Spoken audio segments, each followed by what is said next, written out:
Hello everybody and welcome back to more Disco Elysium with your host Bella Bunny. Last time, we finally got shit done! We got things! We got enough to actually go into the dockyard. Thank God! Now we have two different ways of getting into the dockyard now, and one of them is to talk about race theory with our good buddy the big black dude. Or we can try and leap for that jacket, and I know which one I want to get. I want to get a sweet jacket. So let's try that first and see how we can do.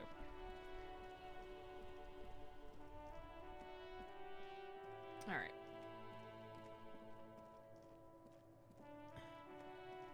So for that we have to go through here. Alright, and then we go up.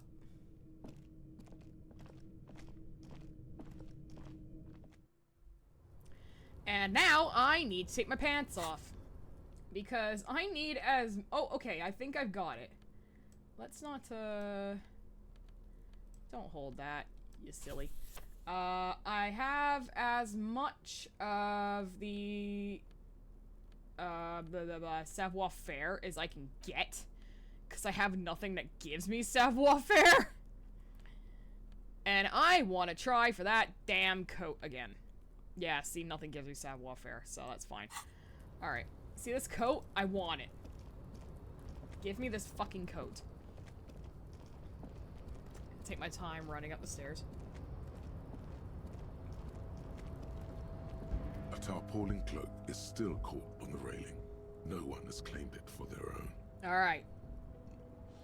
I really, really want this to work. Please! Give me the coat! Yes! Look at me fucking go! A chilly breeze engulfs you, sharpening your senses. Close your eyes, let sense is taking the world around. Ankles tingling from the tension, blood roaring in your ears. You are ready for your rendezvous with the concrete pavement. Oh, that healed my morale. I didn't need it, but thanks. I'm so fucking cool. As the concrete floor welcomes you, you realize it's been a while since you felt so alive, alert, capable. Must be the adrenaline. Hell yeah. I knew you could do it. My climbing down might not have been as disco as your jump, but at least we can explore the harbor now. Yeah! With your feet firmly planted on the concrete, the noise of the harbor rushes back in. Give me my sick-ass coat, please. One for esprit de corps and one for shivers. Ooh. This is clearly my jacket. Like, no, seriously, this is absolutely my jacket.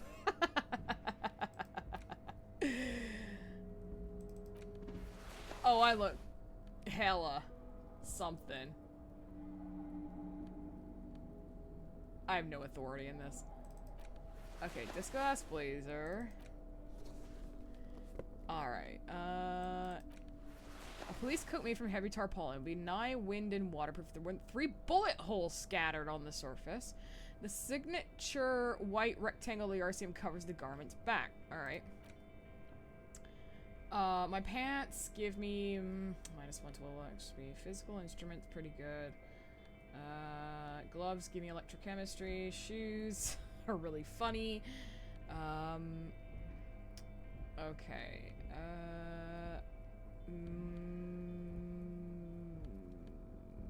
+1 to logic's okay. +1 to perception is fantastic. I'm not taking that off. Or encyclopedia. +1 reaction speed. I don't think I'm gonna need that, but we'll see.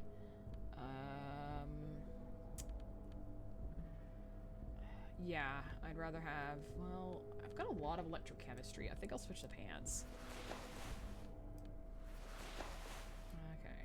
Let's see. Conceptualization, no suggestion.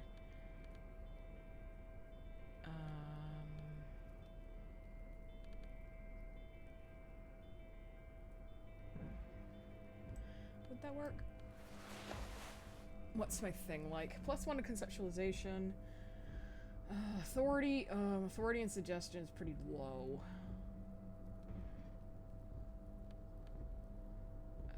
Purple, purple, purple, purple, purple. Maybe it'd be better actually to have the disco-ass blazer. Yeah, actually. Oh, it gives +1 to shivers. Okay, no, I definitely want the RCM jacket then.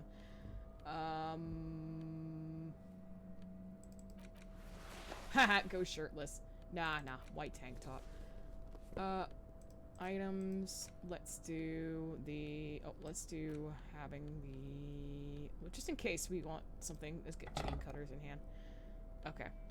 There we go. Oh, I can't believe we can progress in this game. Hooray. Collecting rainwater. Wow, that's all that was? Amazing. So I can get in there now. What does this allow me to do? Is this just let me go out again? Now that I've obtained it once? Oh no, this is actually a thing. A giant ass print on the pillow and a pattern of coffin rings on the armrest. Someone is habitually chilling next to the radio. The radio is emitting strange buzzing sounds.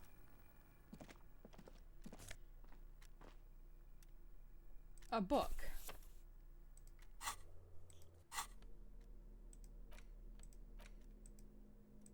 The front of this quarterly journal features a large satirical portrait of the late King Friesel. From the sides of his head, a pair of white antlers spread to the corners of the cover. So communist. Because Friesel was incompetent, foolish, and cruel. In short, the embodiment of everything the communards wished to overthrow. Okay. It's satire, you see. To your disappointment, there aren't any full-color pictures to direct your attention. Rude! Just column after column of closely set text, interrupted occasionally by little doodles in black and Okay, white. so it's New Yorker. No advertisements, you notice. So who's funding this radical commentary? After rifling the pages with your thumb several times, you return to the table of contents. The magazine is divided into several sections. International developments, Kunst und Kultur, and local concerns. Just inside the cover, there's also an editor's note. Okay, well I want to read the editor's note first.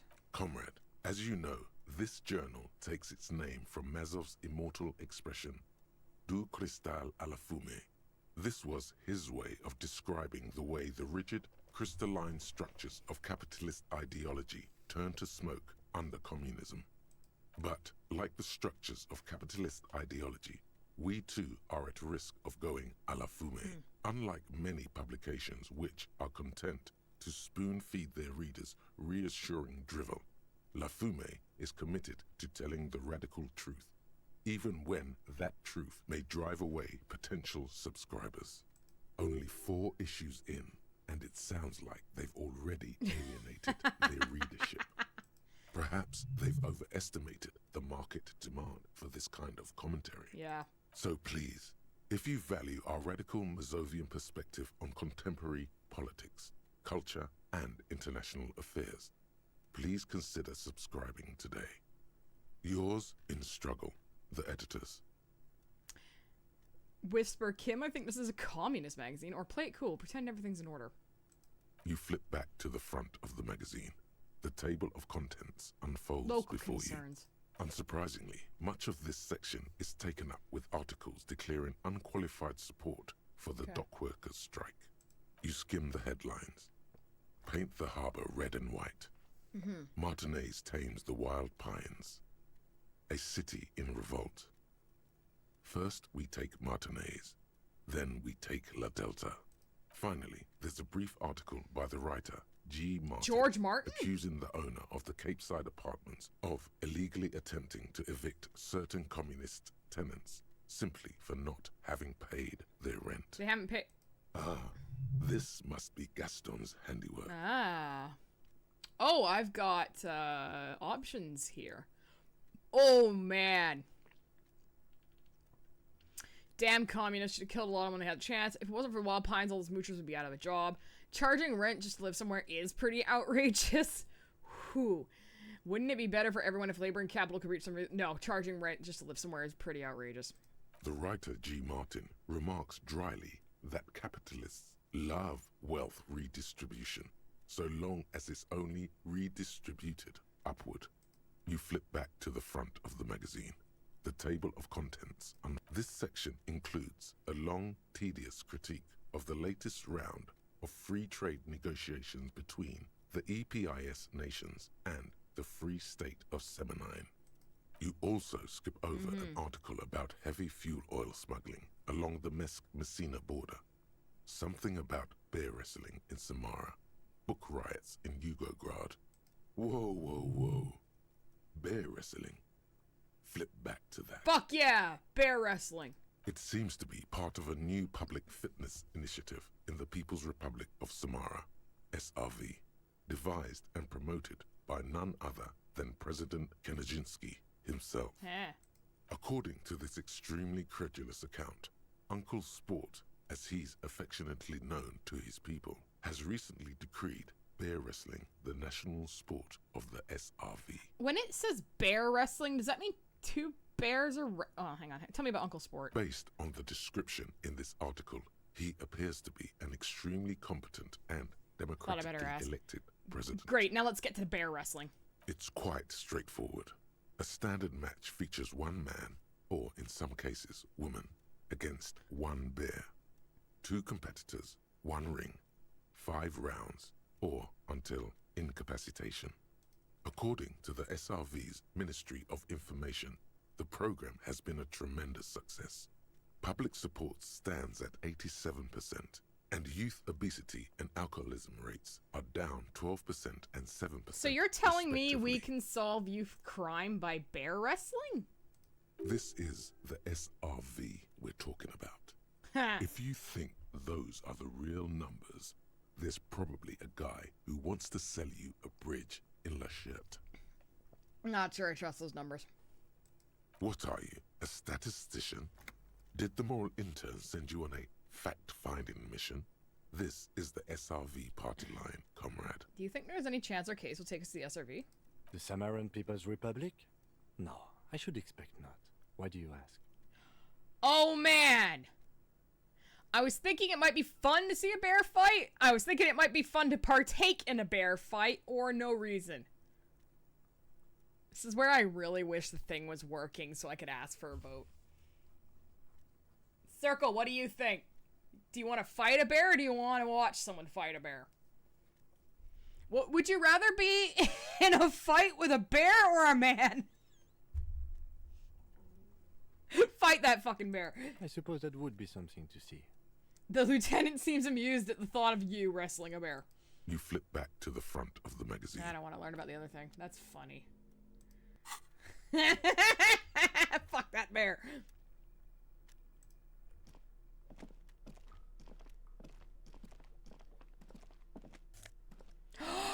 Oh, hell yeah! Visual calculus. Neat office shades. Give me those shades, bruh. I want those shades right now. Hell yeah. Look at... I'm so cool. I don't even care about the drama. I don't want no drama. Get out of here.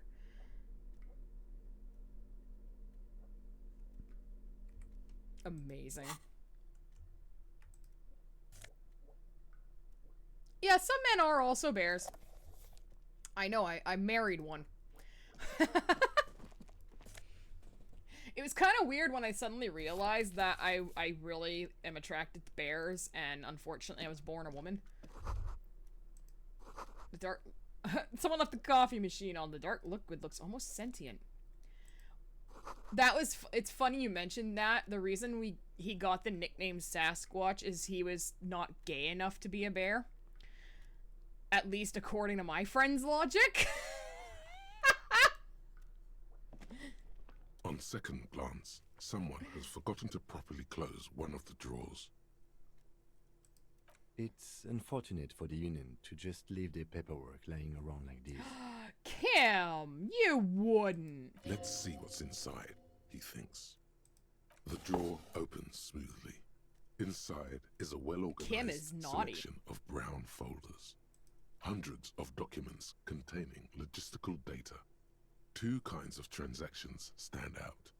Materials coming into Revachol from the outside world, from Muindi, Grad, and even Ilmara.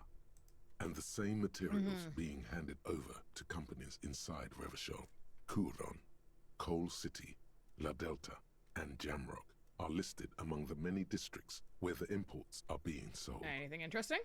It's hard to make sense of this thicket of company names, dates, quantities, and percentages. You try to focus, but the lines are getting blurry. I don't think there's anything I can really do. Let's try it. Whatever's hidden here is hidden well. Concentration isn't enough. Only a trained accountant with a background in logistics would be able to really make sense of it. However, there is a little handwritten note stuck on the side of the drawer. Look at it. It appears to be a to-do list written in large, uneven capital letters. Remember, Leo, Everart's shoes, special whirling borscht, water Everart's plants, sweep office floor, more banners. All items on the list have been crossed out, and the note itself is crumpled. Look, Kim, a to-do note with a list of errands for Everett. Everard Clare, probably. The head of the Debarders Union. One of his aides must have left it. Nothing incriminating here. The special borscht seems a bit odd in the list. What is so special about this borscht? Code for drugs? Booze? Blood? Remember, Leo, all items on the list. The drawer slide. Borscht.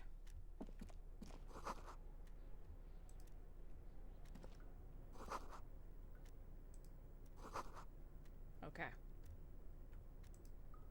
I think that's the other way to get in, because the guy gives you a pass card if you talk to him about race theory. An imposing combination of a punch clock and a payphone is looking down at you from the wall. A note on the side says, tokens unavailable due to strike. Use change. Sure. The machine swallows your coin and seems to be waiting for your next move. Your How did I pass a 28% check? 005. That's the dialing code for Revachol. Oh my god. 4952, and a moment of hesitation before entering the final numbers. 993.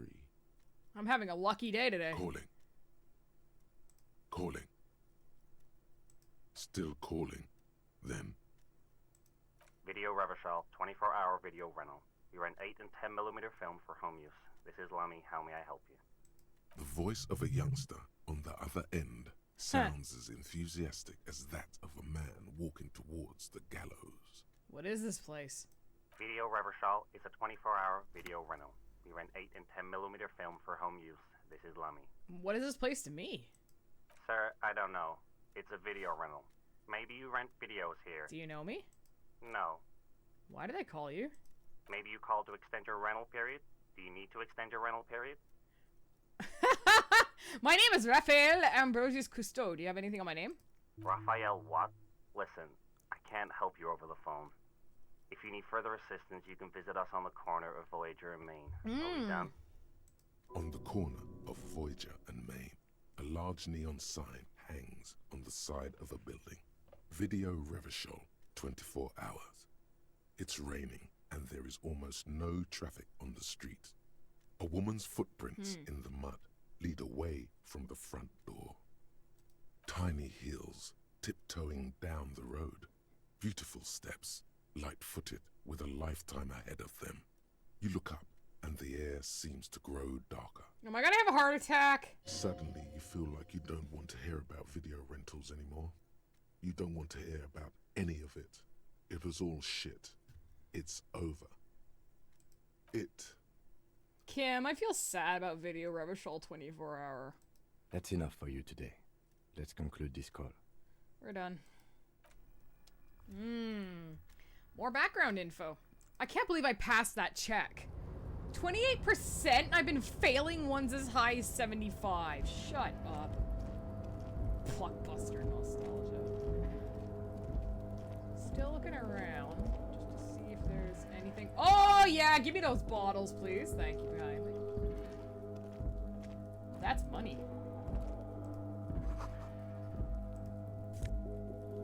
New numerous empty bottles of Commodore Red and potent Pilsner. Oh, I can afford rent tonight, baby!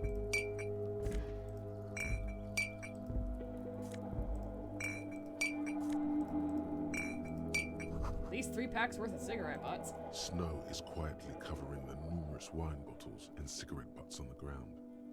Someone partied really, really hard here. How hard?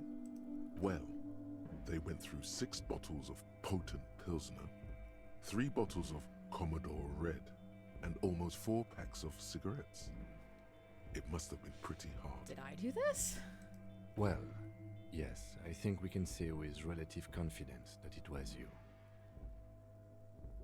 I must have been on an advanced scouting mission in the harbor. Yes, this looks pretty advanced, alright. For now, let's just move on. Oh, Kim. I like how it's like, yeah, this is absolutely you, you fucking drunk.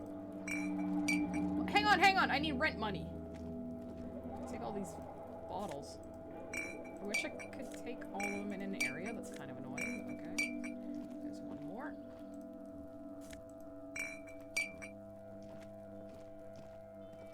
This is the night watchman's booth. The name on the door reads, René Arnaud. Listen, it's okay to take a few minutes to yourself. Sit down and have a breather. I want to look around. If you must. But please hurry. Nothing incriminating catches your eye. The cabinets are clean and their sparse contents meticulously organized. There's a framed photograph on the table.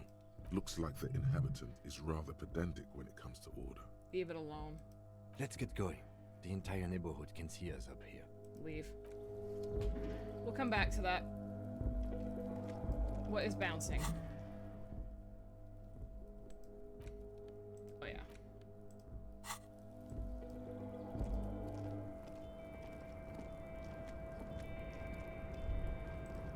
All around you, great machines and cuisines. Cuisines. That's a big fucking word. White pine trees are printed on the screen cover. It looks like a forest under snow. Alright, well we can get out of here now.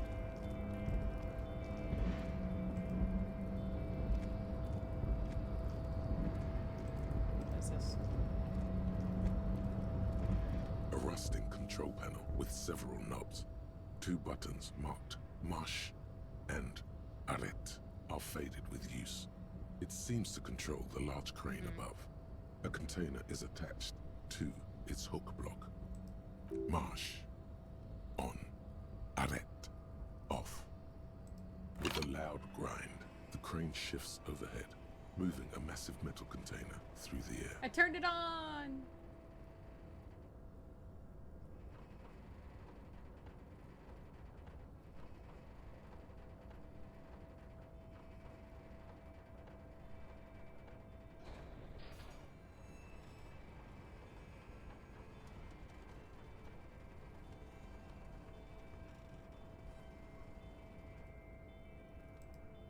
With a surprisingly quiet thunk, the crane places the container down. I did it! The harbor sleeps as the strike rages in the distance. The crane can rest again, now that its purpose has been fulfilled. Its purpose? What do you mean? Moving this container, of course. For this purpose it was built. For It's this very purpose philosophical. it has acted, and now it will rest. I can't see how that was worth the wreckers, except for seeing the crane in action, which I admit was satisfying. Leave. Okay.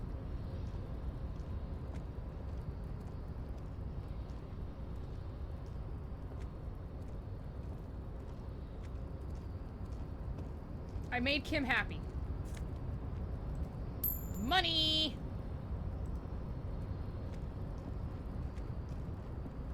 He's fading just letting Kvalsund. Before you stands a cargo container. Just one of many in the yard. I think it's special. Is this like your thing with that wall again? Maybe. Wow, rude! Maybe, I can't tell. I think we should investigate. You do? Because I don't. Why not? There are a million containers here. Why are you fixating on this one? Maybe there's contraband? There may very well be, but we are not here to look for that. We are not here to interact with containers. We are here to get the body down from the tree. Can I knock on the door? No reply. Okay. The knock produces a hollow ring of metal. Doesn't sound like there's anything inside the container. Okay, I gotta go. It's fucking so stupid. Shipyard ahead is oddly quiet. The great machines are sleeping. Money? Money! I might make rent. Speaker tower is silent. There's no work to organize in the yard below.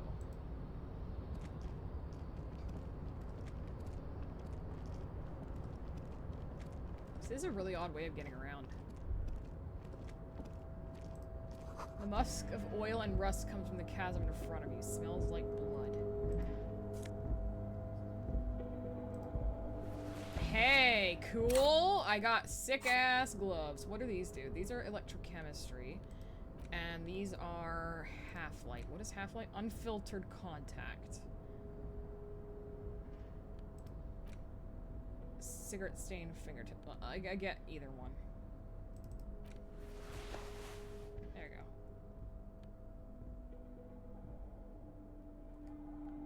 go. Kick ass.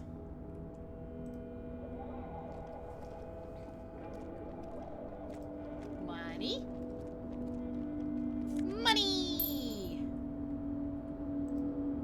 Just like thermos smells like burnt coffee.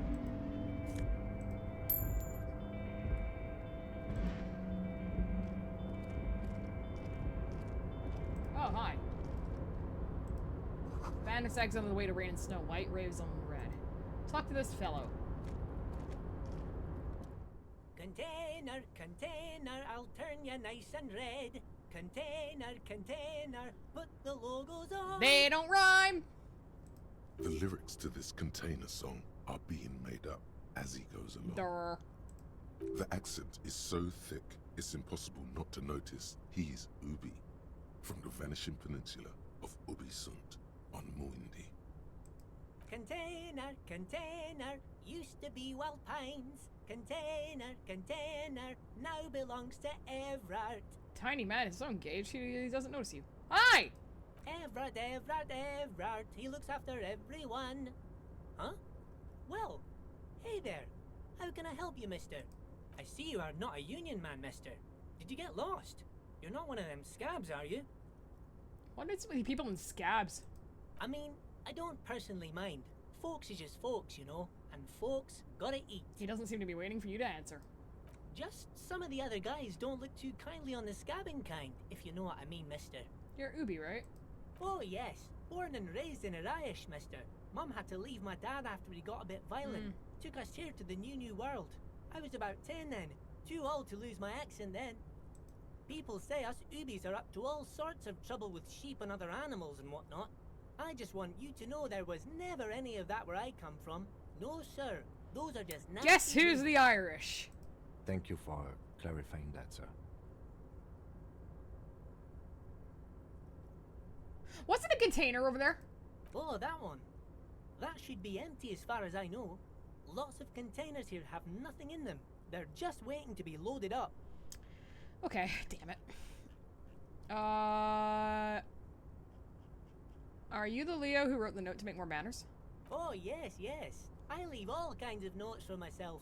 That old head of mine ain't so good at keeping things in no more. I almost forgot about the borscht. What was that about the borscht? Oh, yes. I've been taking special whirling borscht to the men every day since the strike started. The little guy chuckles merrily. It's very, very good. Makes a man feel so warm and happy. I feel like I could take on Mr. Renadan's boar dogs every time the lunch is done. Power borscht, huh? Never heard of a borscht that turns little guys into dogfighters. Alcohol, however. What do you mean by taking the soup to the men? Is it for striking? Yes, yes. I'm taking it to them. The borscht keeps them happy and in fighting spirits. Makes you all warm inside. They brew it in the whirling in rags. Who makes it at the whirling? Oh, the whirling's cook. He makes it. Them is always talking with Mr. Manana in that weird language and laughing together. He Mr. doesn't speak what we Manana. speak. He's from Grad. Looks like the borscht is spiked. I'm gonna look into this. Oh, sure, mister. Sure. You do that. Yes, sir. I'm looking for the leader. Oh, you want Mr. Everett then? He's an awfully nice fellow, he is. Him and his brother are both nice fellows. They've lived their entire lives in this here neighborhood. Guys like Mr. Everett and Mr. Edgar, his brother, are real good guys. Made Martinez what it is today. Mr. Everett and Mr. Edgar and I went to the same school we did when we were boys. Easy now, Leo. I just want to know where I can find this man. Oh, Mr. Everett is where he always is. In his office, of course. The 2 joint containers on the right. Okay. Bye-bye now. Spiked borscht!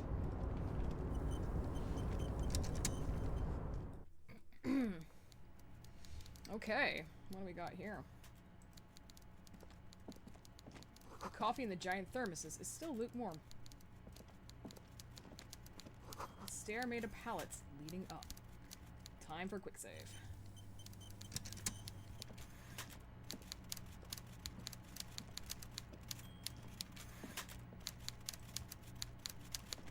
A taxidermy fish that tells time.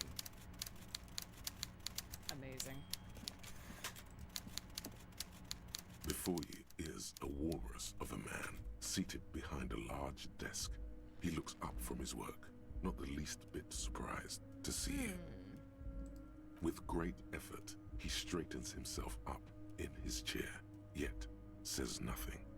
He simply stares at you. I think he knows why. Let's get straight to business. This dead body in a tree. Welcome, Mr. Dubois, Mr. Kitsuragi. It's good of you two to stop by. Please, have a seat. That's a voice.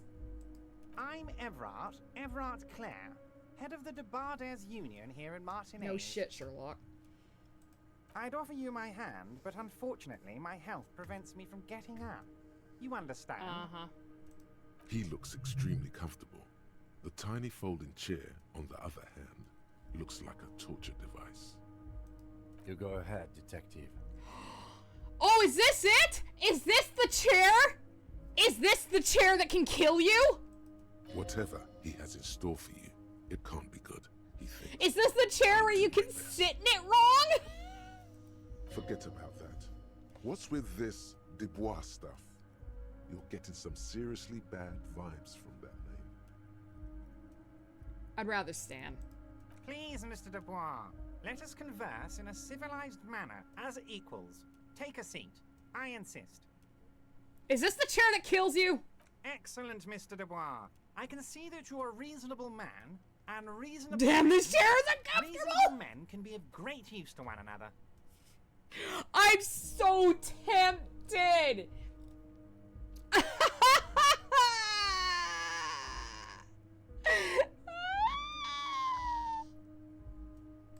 So tell me, how can the head of the Debarders Union help a representative of the Revachol Citizens Militia today? The chair you're sitting on has got to be the most uncomfortable chair in the world. It's violating your backside. Oh, by the way, I heard you got a rather rude reception from a certain Lawrence Gart. Some people have no manners, it pains me to say. This should take care of that nonsense. He points to a giant novelty check on his desk. It's absolutely comically huge. It should be sufficient to cover your expenses for a few days and patch over your differences with a cafeteria manager. Go ahead. I have bottles. I'm fine. Wow, that's 25 real. That's good money. You need it. You know Garte. Thank you, Everard. Take comic guard check. Take, no, don't, so, you know Garte. Yes, I know Lawrence. He's a real character. No union man in him. A real piece of work, that boy is. With a grin, he points to the checker game. It's like you're on a game show. At least don't thank him for it. Interesting. So, thank him and take the check. Take it and don't say anything. Keep it, I'm good. Leave the check. You can take that comically large check and shove it up your ass. Keep it, I'm good. Okay. I respect a man with principles. No handouts, then. I'm not taking your fucking money. Crosses his arms on his ample midsection and sinks further into his chair. Now, I'd like to set your mind at ease about one other matter. Your lost gun. Let me assure you, Union people are on it as we speak. I've got my best hounds looking for that lost gun. His slug-like lips move, but all you hear is an echo. Lost gun, lost gun, lost gun. The world is swallowed by a black hole of fear. Only 2 words escape its gravitational pull. Lost and gun. I'm not worried, I've got this. Are you all right, Harry? You say you got this, but you seem a little anxious to me. Don't be. Everything's going to be all right. It's not like you left it loaded. You didn't lose a loaded gun. Local children aren't out there playing with it right now, pointing it into their own mouths. It's in a safe place. I just know it. I have a feeling everything's going to be all right. Give me my gun, you fat fuck. It was loaded. There were 2 bullets in it. You always keep at least 2 barrels loaded.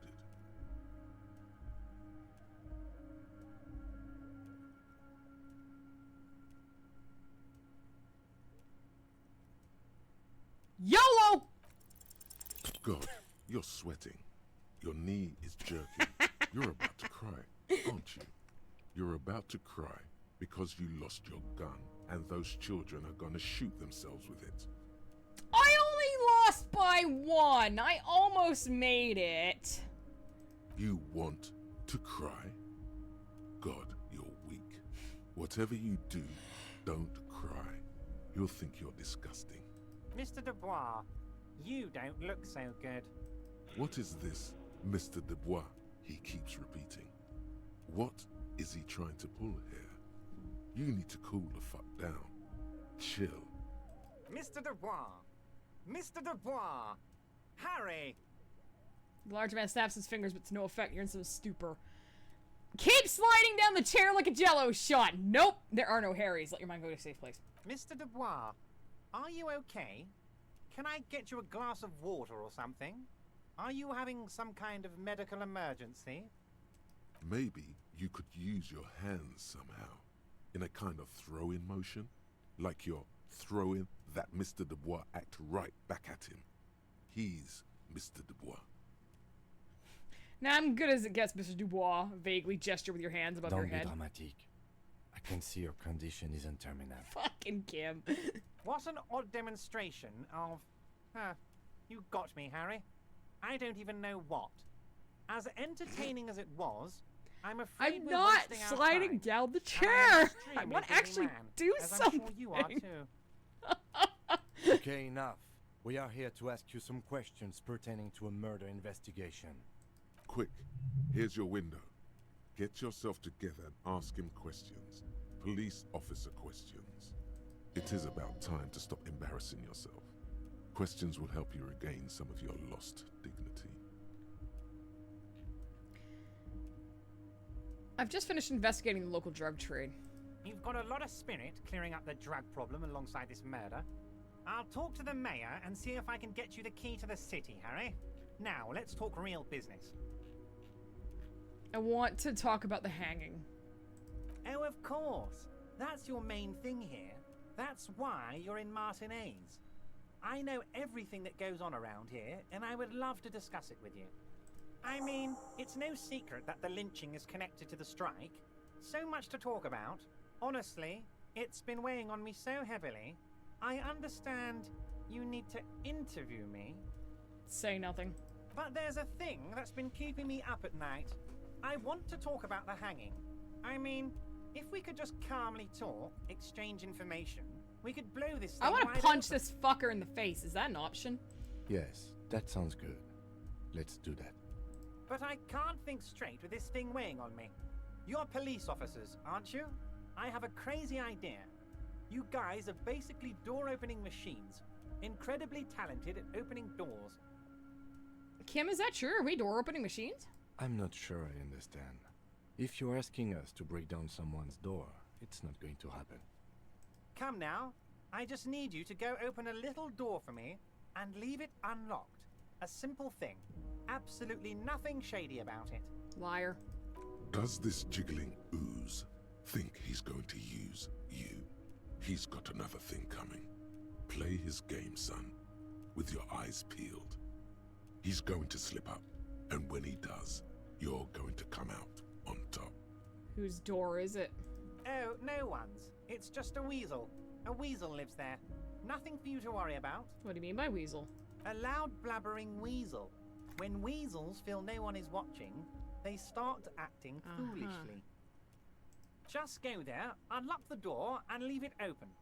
It's been such a burden on me, Harry. I just want this to be over so I can discuss business with you. Why don't you open it yourself? Harry, I'm a very busy man, and more importantly, I don't have that extraordinary physique you do. You look like you could run around all day. You want to send someone a message that the police are working for you. I repeat, I'm a very, very busy man, Mr. Kitsuragi, and therefore I must occasionally enlist outside help. So what will it be, Harry? I bet you don't even know anything about the hanging. Harry, my dear friend, I am what people call a local bigwig. I know everything that goes on in Martinez. Nah, fuck you. Of course, Harry, I understand. But if that's the case, I don't think we'll ever find your gun. Even worse, we won't be able to speak like equals about the murder. Because you have an excellent track record with attempting opening doors. Shut up! God. Perhaps It's a this was just bad timing metaphorical for you. door. Know that you can always come back to me. I really hope you do. For your sake, my sake, and for your gun's sake. I'll find too. my goddamn gun on my own. Yes, we both understand what you meant. This may be the only way, he thinks. I won't hold it against you. In fact, we probably should reconsider later.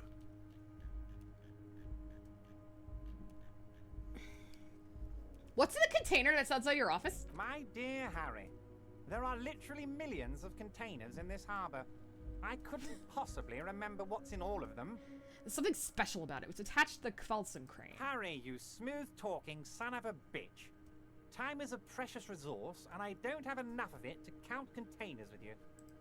Smooth talking. Maybe that's the way to go about opening the container. You should at least try convincing. I'm gonna talk sexy to that container, bitch. Can you help me get a dead body down from a tree? You might have noticed there's one hanging on a tree behind the hostel cafeteria. Oh my. Don't take this question personally, but why would I get involved in this matter?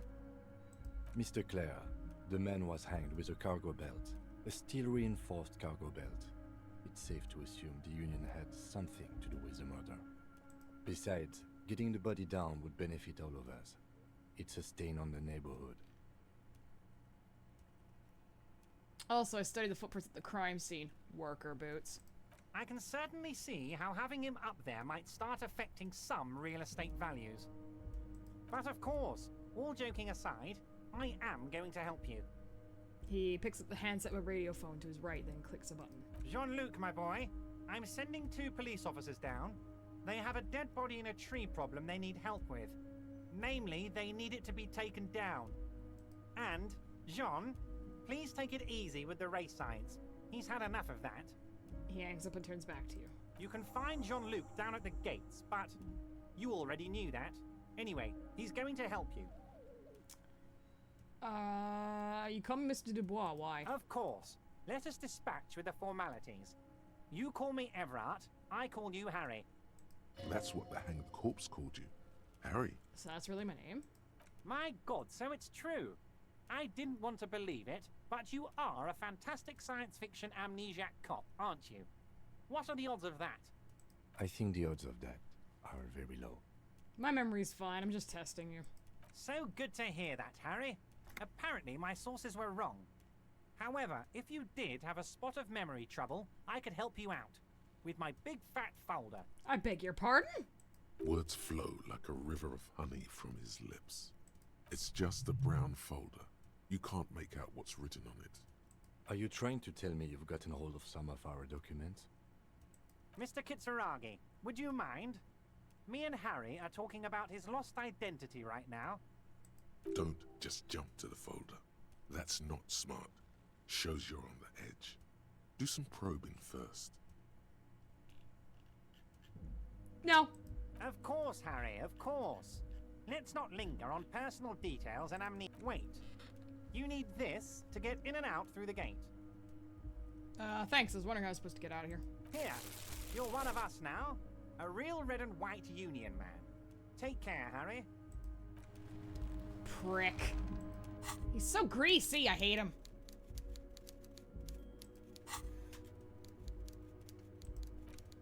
Alright. Oh! I could try and get my tie! I want my tie! Let's fucking leave.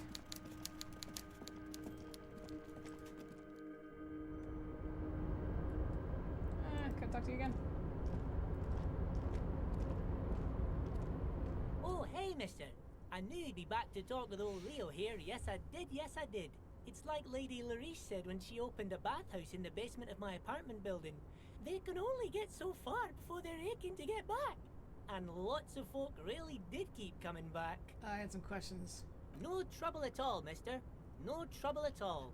It's like that old saying Where goes. do you work here? Yes, yes. Everybody needs a job, and this is mine. I'm Leonard, by the way. Leonard Bellick. But everyone calls me Leo. I'm like Mr. Everett's right-hand man when Mr. Edgar is out of town. And Mr. Edgar's right-hand man when Mr. Everett is away. Actually, Miss Beaufort is the right-hand man, but she's a lady. Miss Beaufort. Who is this, Miss Beaufort? A real pretty lady with a skin like those Douai Sucre candy bars my missus likes so much. Them are real nice to suckle on once the dinner is done and me and the missus sit down besides the radio.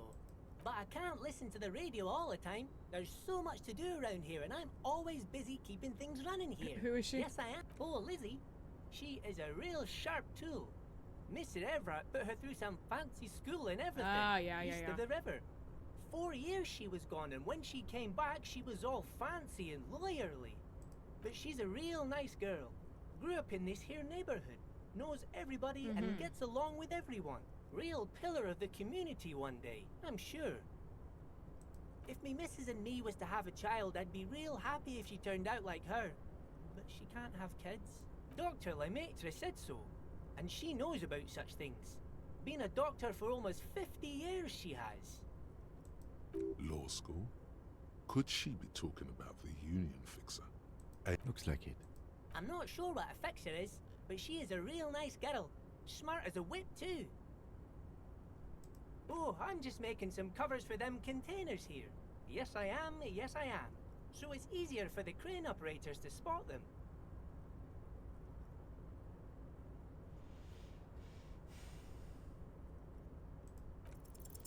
Everything is so pretty and red. You and Leo look like brothers as you glance around with similar childlike wonder. Can't amaze me. The old man whistles and hums. Yes, yes. Oh, no, that's I'm not what I like wanted the to patch do. boy. Shit. A real, but I can't listen to the radio all. I think you're doing a great job. This place really seems... Well, thanks. Sometimes I feel some of the guys. Yeah, I'm leaving. Bye. You're weird. Oh, it's snowing now. Alright. Let's leave.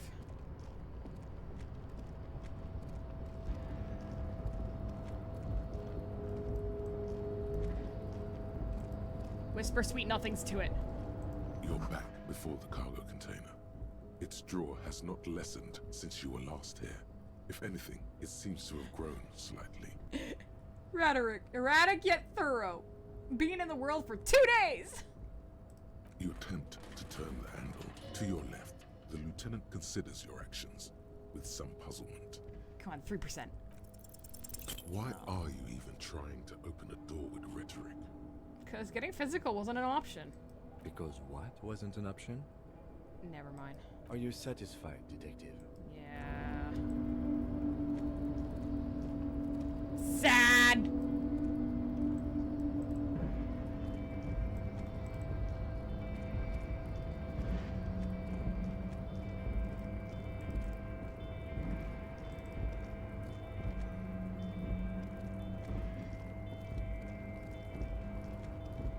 Guess I should get the body down.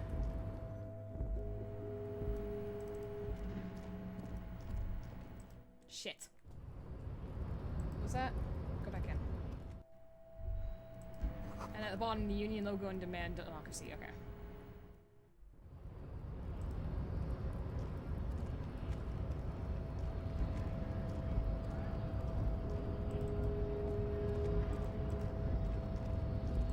Hello, Jean-Luc. The unpromising race pupil returns. Fuck it. I think I know what the racing is. And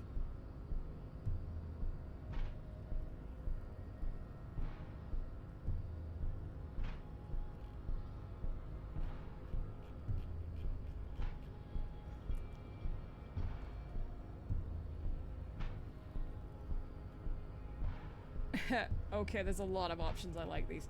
It's shit. I just want to get in the harbor. Paradoxically, you plan to supersede the Occidentals with their own race theory.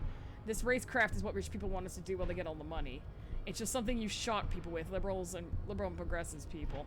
It's what you want it to be. It's a free association language exercise. Degenerate race hero.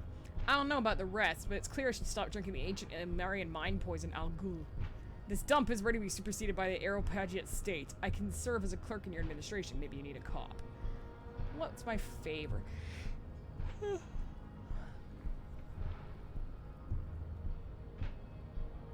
This racecraft is what rich people want us to do when they get all the money. look, babe. The rich man has humiliated and emasculated this couple. He can only think in base materialist categories and feminine abstractions like money. Rich man really fucked him over, Jean. His rage is already played out on the stage of history as the grotesque tragedy of revolution.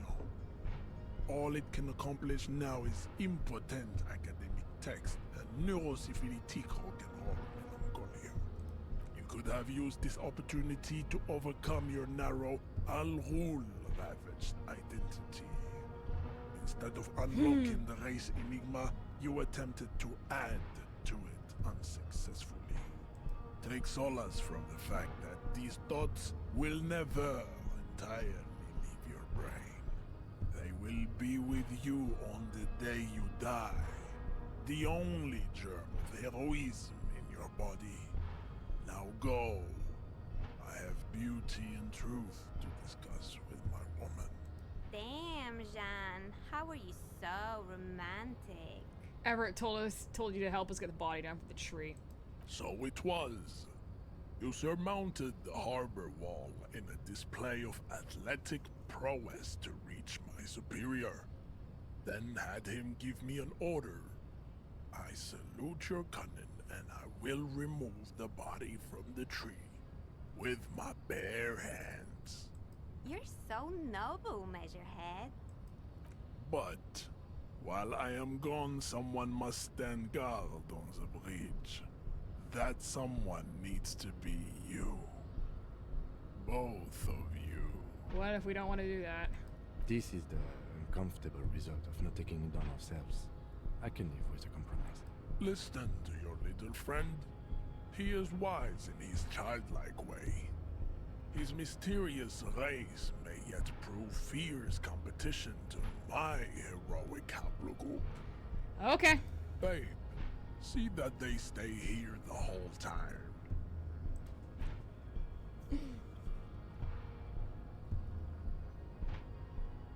I'm finally getting the body down. It's been only 6 streams, I think.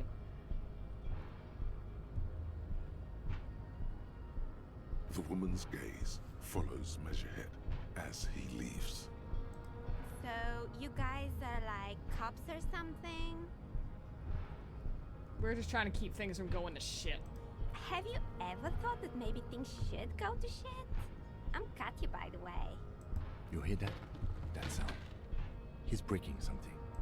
Yeah, Jean-Luc must be really tearing it up over there. I wish don't. I could see it. I've seen enough of that dead body already. Look at you! RCM rent-a-cops! Guarding that bridge like Evrod's lapdogs! Is this where it's at now? The RCM is for sale! Spoken by a mercenary pretending to be a worker. That's none of your business.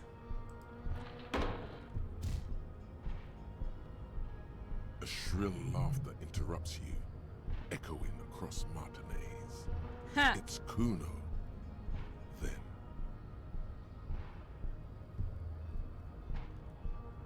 the man turns to look behind him at the behemoth appearing around the corner, approaching him, I know. walking past him.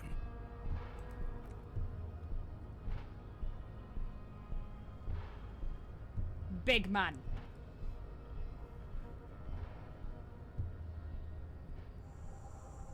Ooh, finally. The corpse has been removed from the tree. Stand down and congratulate yourself. You have sided with Ray's victory today. Thank you for your cooperation, Measurehead. Farewell, Ham Sandwich. You are a Union man from now on. I like how he calls me Ham Sandwich. Ah! I want this. Can I have it? No. Fine! God damn it, Measurehead.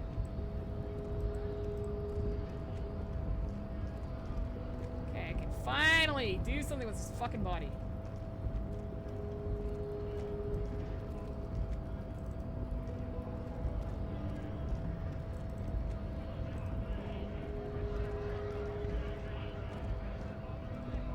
Right to work! Right to work! Shame on you! I think you may be able to help me decipher some tattoos. Don't think so. Suddenly, this feels like a really, really bad idea. Of course, forget about Actually, I think we should maybe even get going now. it. Yeah, okay. This guy's gonna fucking kill me if I even talk to him. Let's go in and dispose my bottles.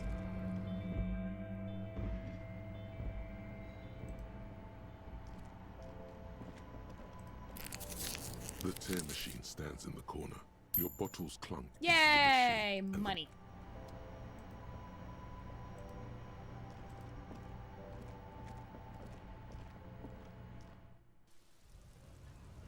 Okay. Quick save, and I want to... I can... Oh, okay, I can do this.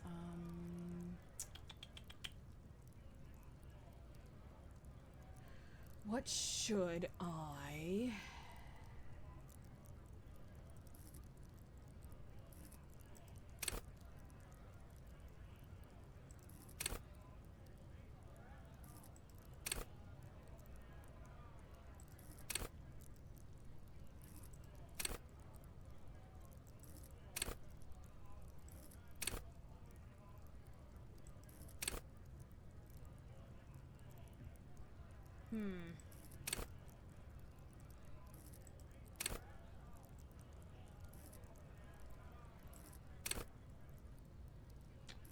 What about in my head?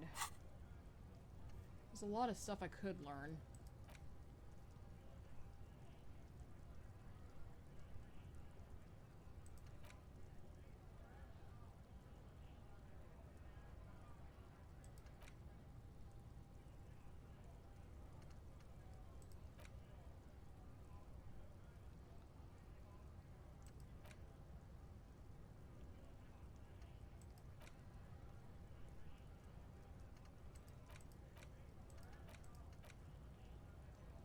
Like, I'm wondering if I want to do a thing there, or if I want to,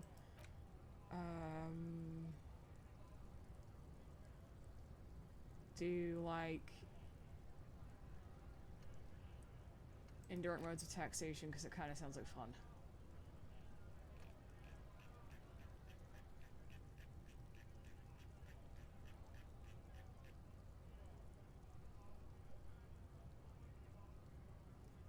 Sure.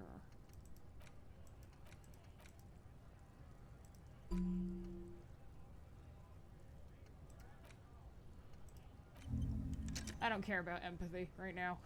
I'm gonna be studying a body. Alright. Speaking of studying, I want to... Okay, let's see. Encyclopedia... or perception. Encyclopedia. Electrochemistry. Suggestion, conceptualization, composure, esprit de corps, conceptualization. Esprit de corps is... no. I'll take the shoes. Take that. Visual calculus. Electrochemistry or logic. Visual calculus, actually. Shirt. Conceptualization. And am I missing anything? That's good. Go get my fucking tie.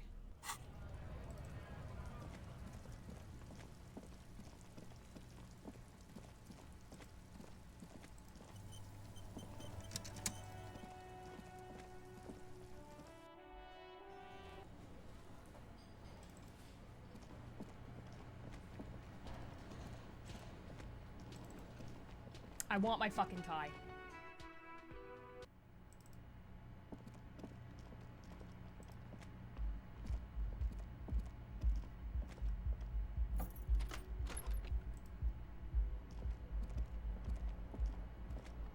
This fan has or has it been consigned? Okay, there as 97%. I swear to fucking you feel God. as though this creature, you swoop up and catch the tie. Yes. Snap. It's released from the blade. Warning, warning. The necktie is no longer contained. What you have in your hand is a fantastically colorful tie with 4 or 5 different patterns. The knot reminds you of a noose. If it's your friend, why was it up there? Who ties their friend to a ceiling fan? Maybe this thing is dangerous somehow. An ominous, foreboding feeling fills you as you look at the tie. Fuck yeah, I got my tie! Oh, I'm so happy right now. God. I'm gonna save. I'm not losing my tie again. Fuck you.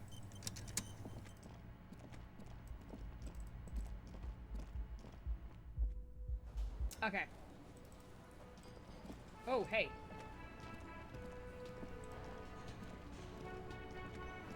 Hey, borscht, dude! The man ponders his cooking utensils and gives you a little nod, acknowledging your presence. Manana, is that true? The mention of mañana gets his attention. He smiles and delivers a whole slew of unfamiliar words and lively gestures. Then he falls silent again. What's in that borscht you're making there? The man says a couple of sentences in that strange language of his, and then seems to wait for you to speak. I don't understand you. Just one word. Sounds quizzical. Then he awaits your answer, with his brow arched. Yes. Horse need more vodka? Okay, so it's vodka that keeps the men happy and in good spirits. Clever move by the Union. Vodka borscht! I love it, Bratan! Turn it the fuck up and then ask for some yourself. What? Did my fucking tie just talk to me?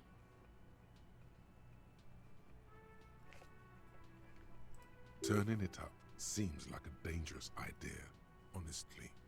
The place is a powder keg. No, no vodka. The cook gives you a long, disappointed look, then turns the stove off and seems to wait for you to speak. My fucking tie just spoke to me. The hell? You see ahead. My fucking tie spoke to me.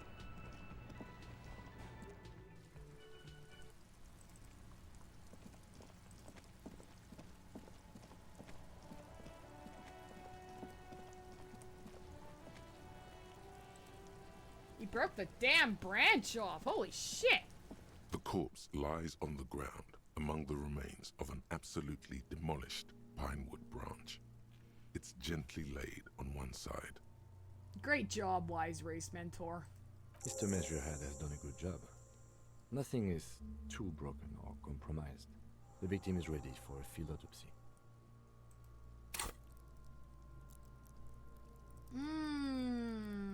If I'm gonna be doing a field autopsy, I should increase my... I think my encyclopedia Okay. Or my perception. Perception. Every time I roll a perception check in D&D, you need perception. A field autopsy? Yes. 1. Investigation of the scene. 2. Initial examination of the victim. 3. Field autopsy. 4. Transportation of the body to the morgue. We are on number 3. Yuck. Yeah, at least he's down now, The right? RCM's 4-phase murder scene processing manual. The fuck are they on about? Shut up, Kuno! Cop's gonna cut his shit up. Do we have someone else to cut his shit open? It's not about cutting. And no, you and I are detectives. The honorary rank of detective signifies our ability to handle the entire incident chain, from autopsy to cleanup to social work. Honorary rank of detective. An honor and a burden No. attached to your rank once you've proven yourself able. Usually after 5 to 8 years of field work. Mine is lieutenant detective. I feel like a detective. You are. Your station would not have assigned you on this case if you weren't. Now, The lieutenant adjusts his glasses and takes a deep breath. What exactly is a field autopsy? come on, officer. You know what a field autopsy is. You've done 100 of them. What you do know is, at 18.9 kilometers, the dormant shield volcano, Corpus Mundi, is the world's highest summit, and the failure of the 38 single, Et puis descend, to crack the top 20 was the death knell of disco. But what a field autopsy is, you have no idea. You know, this is exactly my shit. Like, I know so many things about plane crashes that I could go on and on and on. Do I know what I do for work on a daily basis? No. I just do. I think this guy has ADHD. Why don't you know? What use are you? You must have me confused with the Copperpedia. Who's the Copperpedia? I need to talk to him. You, sir, you are the Copperpedia. Do you have another pair of gloves? Unfortunately, no. I need a pair. Can we return to the shore that we have glove hunting to do? Let's not go glove hunting, please. Let's use division of labor. I perform the anatomical side, while you take notes. Okay. We just fill this in, right? Show him the red field autopsy form in your ledger. That's right. Alright, open the ledger. The dead man stares in silence as you crack open the ledger.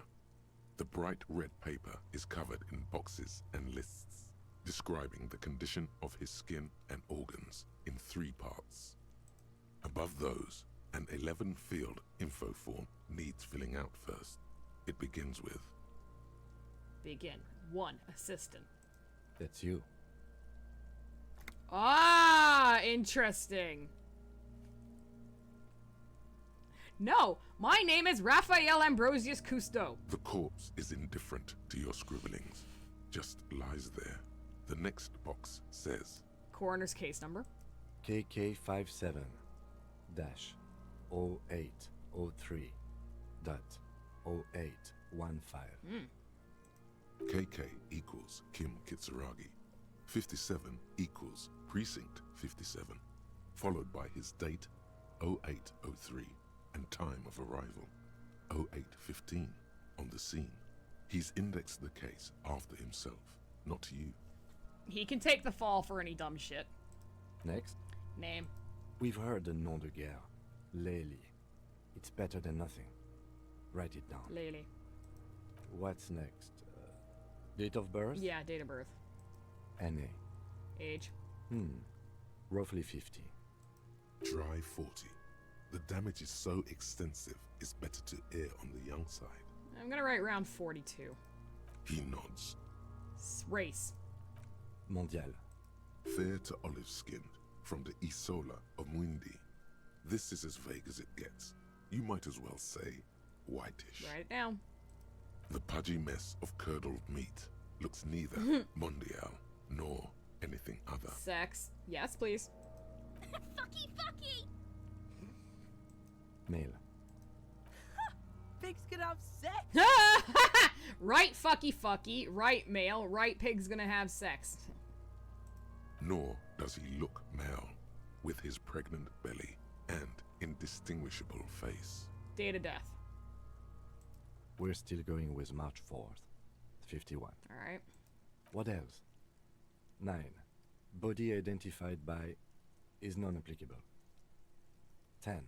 Case number is the same as the coroner's case.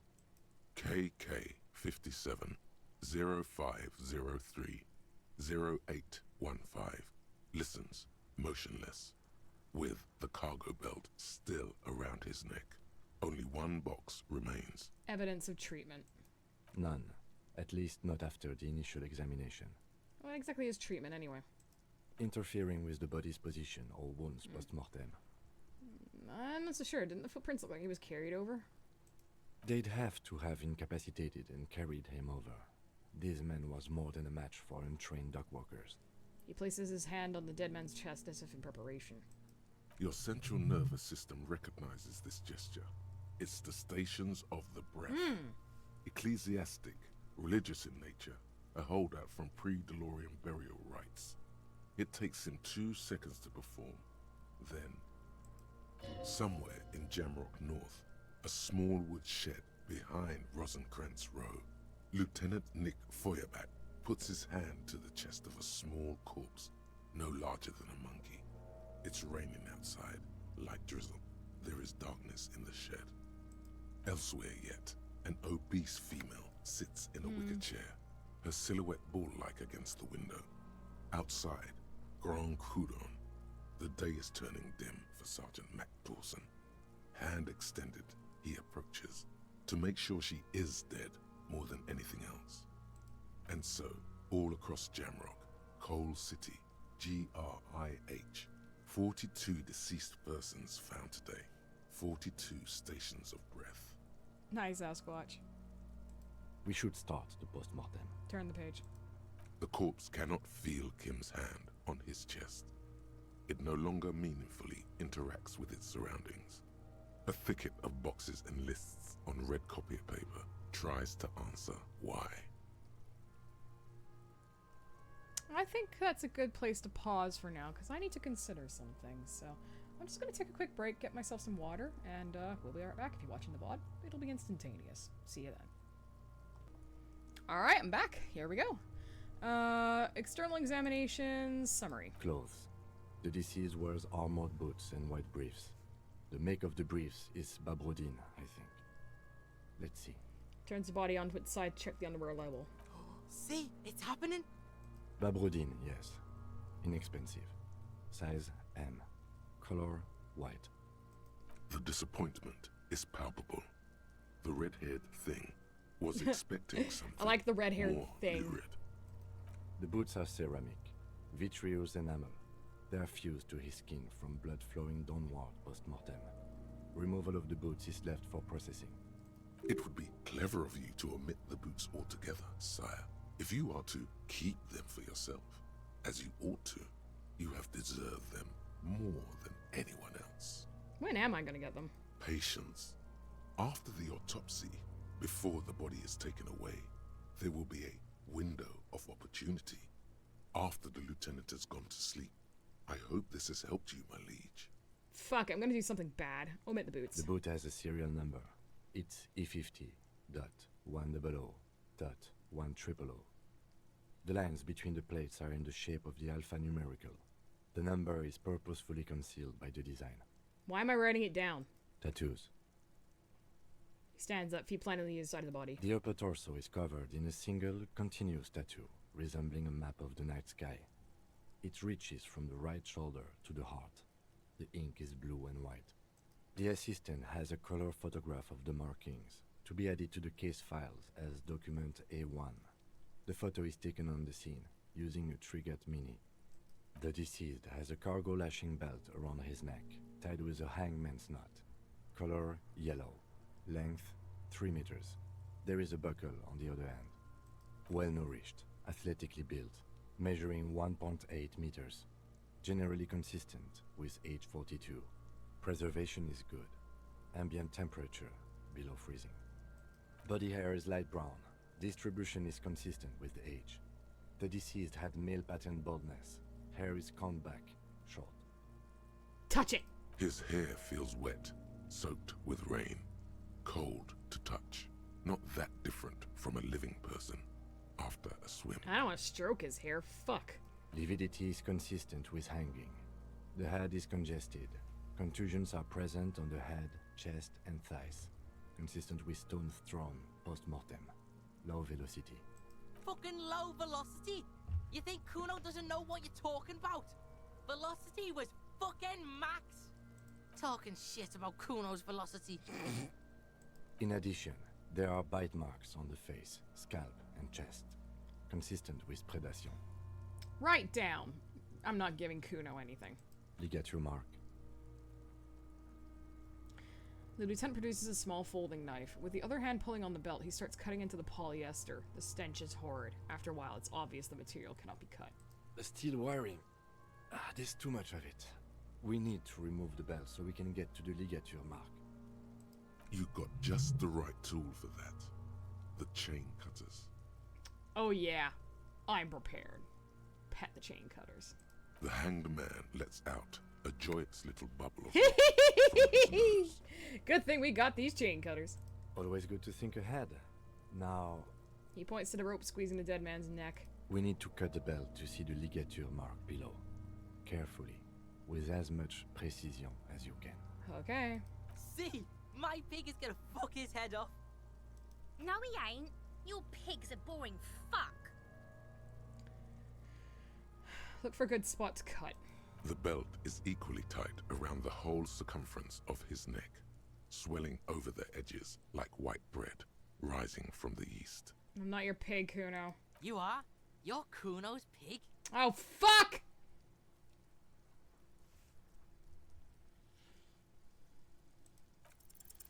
You jam the cutters right under the knot. I totally fucked that. That seems like a smart idea. Yeah, somewhere there. Already, they're buried deep in the man's flesh. Then you rotate them to get a better hold. Then... Fuckity fuck! The lieutenant looks by, somewhat worried as you summon power words to your aid. Enough! Cut some! Yeah, fuck him! Fuck that faggoty! Corpse fucking time! Told you my pig was hardcore. I should have a go first. I think I have a strategy. Yeah, let him work. He sinks the cutters into the knot, preparing to perform the cuts, with his elbow to his knee for precision. Snap. The knot is slashed.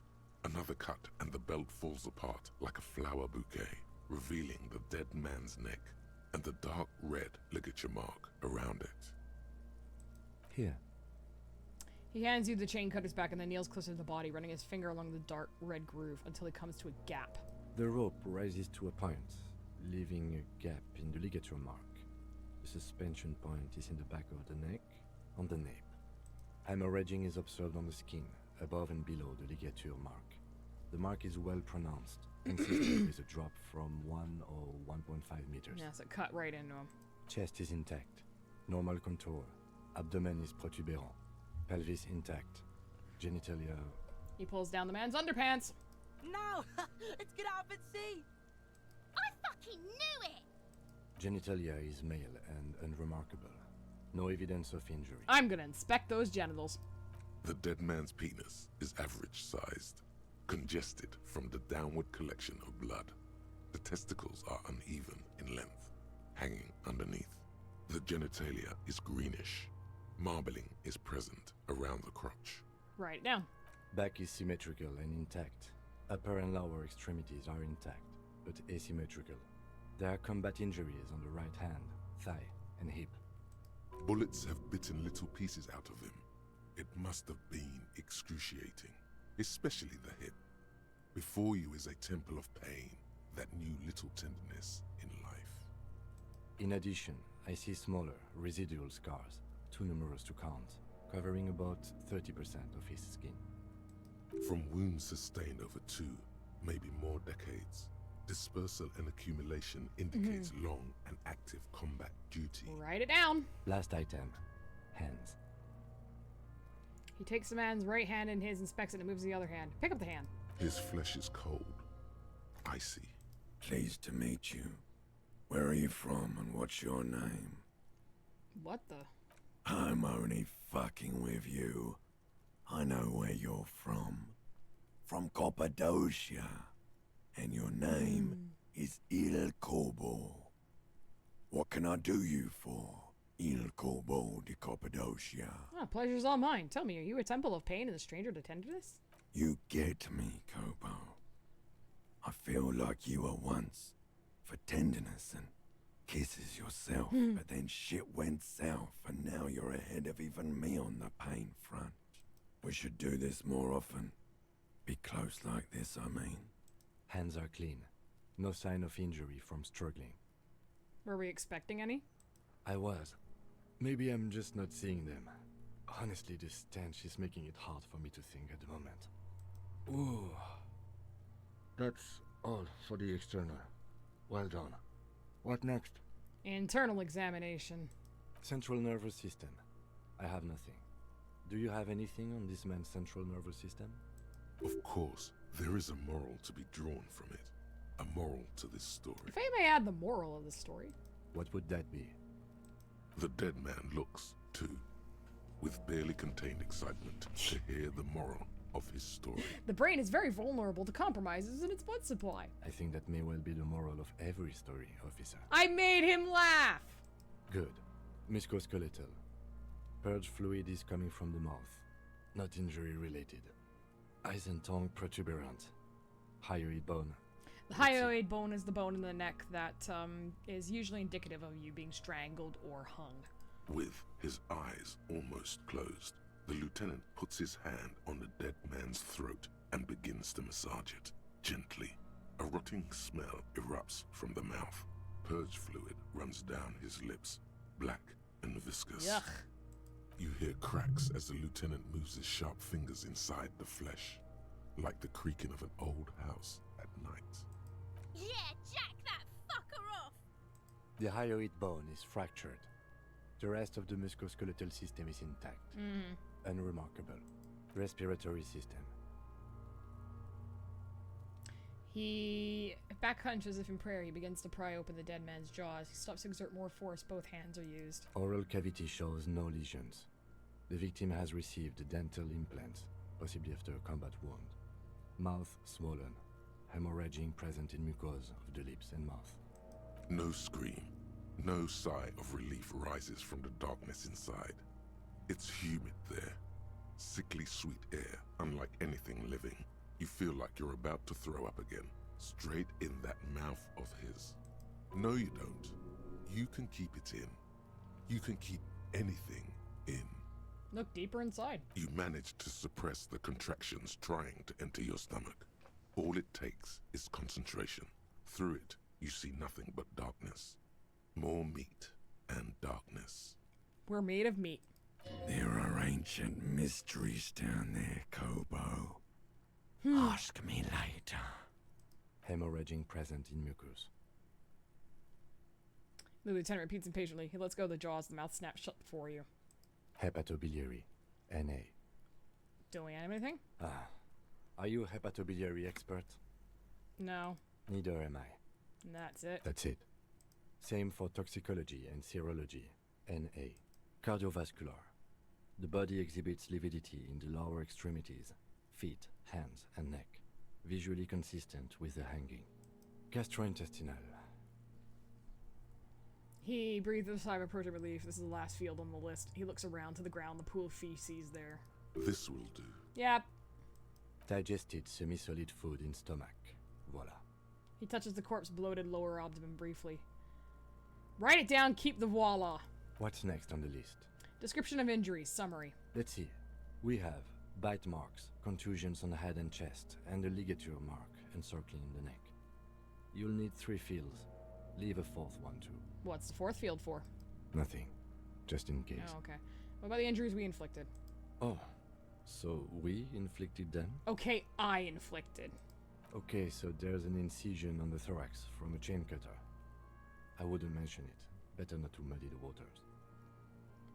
I agree. The water's muddy enough. See?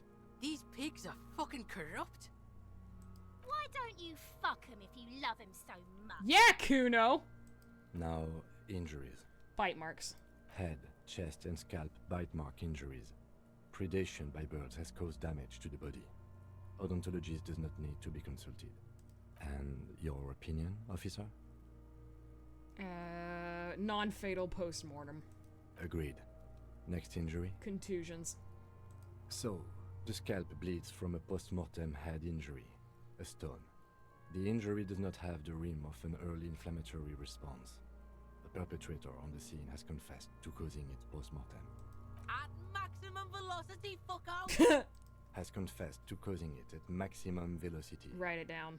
Coagulated blood sticks to his scalp and chest, where the countless stones have hit the dead man. Beneath, the description of injury. 2 boxes. Non-fatal post-mortem. Right. Next. Ligature mark. A dark red abraded ligature mark encircling the neck, with a gap on the nape measuring, let's say, 7 centimeters. The hyoid bone is fractured, the cervical column intact. I see hemorrhaging on the skin, above and below the ligature mark. Depth of the mark, 1 centimeter. No signs of clawing on the neck. Write it down. Below the note, 2 customary boxes wait to be ticked. The man's head jerks to the side. The ring around his neck is visible. Opinion, fatal injury. That's it. We have established cause of death. It's not much, and it leaves much to be questioned. But it's a start. Yeah. Let's wrap this up. I pronounce this field autopsy over. First, how did it go? Well, we established probable cause of death. Some would say that's the goal of an autopsy. What else? We were thorough with the list of injuries, too. We described them all in detail. What is there to say? Given the circumstances, it was a professional field autopsy. Oh yeah, well done, Master Detective. Maybe a drink? Knock Is it it off! better? What now? I need a copy of that autopsy form. Then I will drive him to Faubourg. We're about to copy the autopsy pages. For processing. He looks at the dead man one more time, then at the slip of red paper in his hand, then at the corpse again. I'm sure we didn't get everything. There's always something. Stop wasting time, you're smart. Establish probable cause. Tell me something, dead man. Shoot, Looney Rooney. You said you had ancient mysteries. Oh yes, Kobo mi Lobo. In the gift horse's mouth. Tracts and wakes and waterways. Ancient materials buried. Yeah, but to where, brother? Just a small gulp away. My beloved Kobo. A small gulp away. Come back later, Kobo. Amuse yourself with my frank manners and my memento mori features. If possible, also, see me in your dreams. Try to move his boots. I thought we decided to leave it to processing. Okay, so you can sneak out of your room maybe, after he's gone asleep. Should I take his boots or not? 'Cause I don't even know if I'm gonna be able to get in my fucking room. I don't have enough money.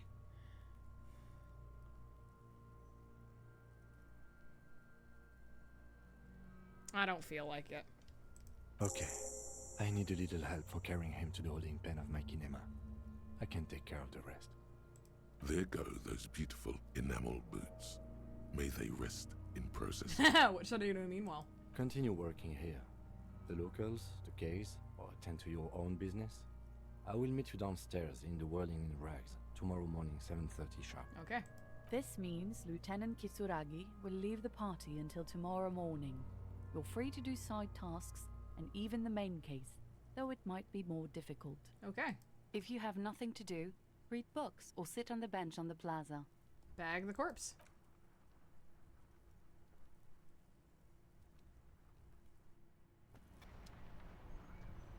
Okay. Yeah, I decided I didn't want him. It's too much. Let's see. Map. The damage ledger. I can do that. Logic medium.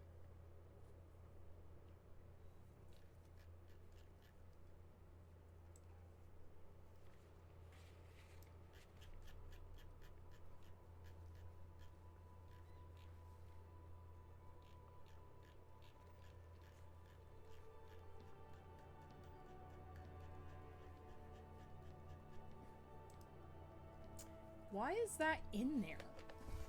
Like, my damage ledger is in my hand, isn't it?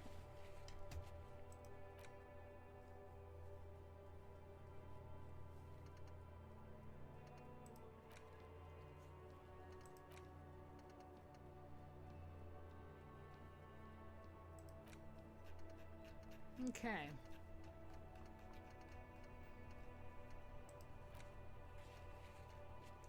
Eventually the smoker on the balcony will be at 9 o'clock.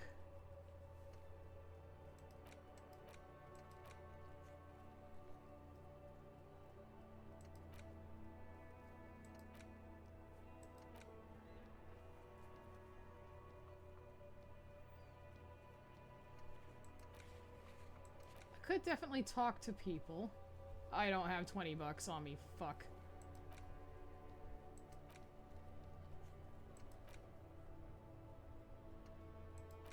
Waiting for the info on the armor.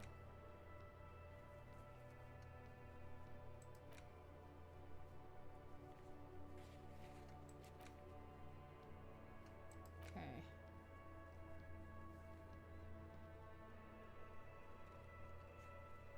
Alright, so... I can level up again. How's my breakthrough going? I'm doing pretty good with this. Let's see.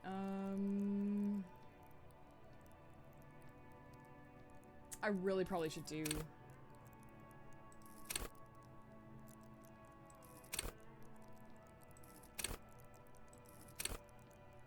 Let's do...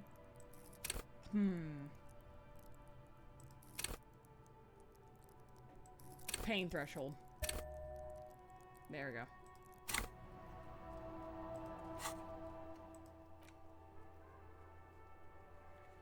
That fucking door! Oh, sorry, I didn't read that in time. Yeah, I could've. But I can do the fucking door again.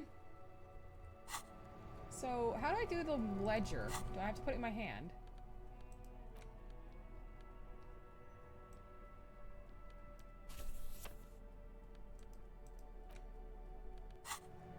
Because it's inside the,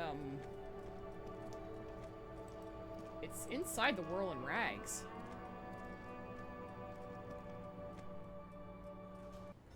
But I'm not quite sure what the,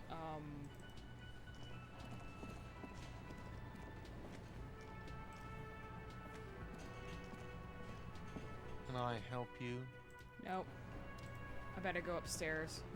I only have 3 hours and I've got no money.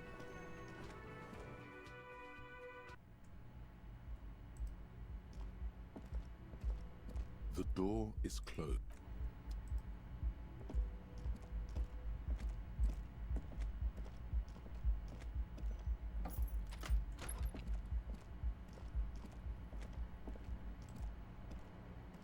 The bed is still cold.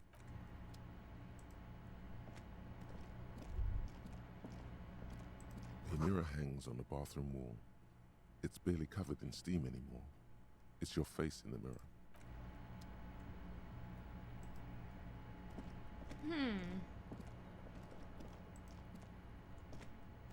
The window stands broken in its frame. The morning light hurts. The morning light. So how do I do the...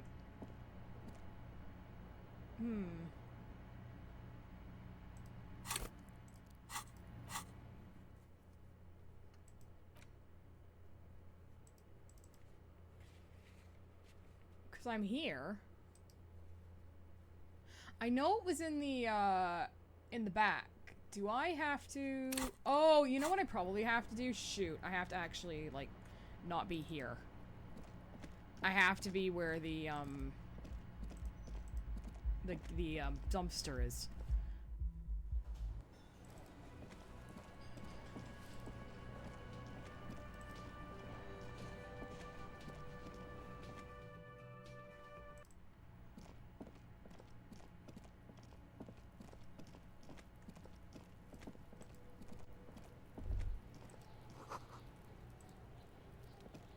The trash containers. The smell of rotten food rises to greet you. You see soggy cartons, dirty rags, It's and the organic damage waste. ledger. You see, a box falls into... Not much to see here anymore. There's nothing more of it. The container sounds a muffled gong. Interesting.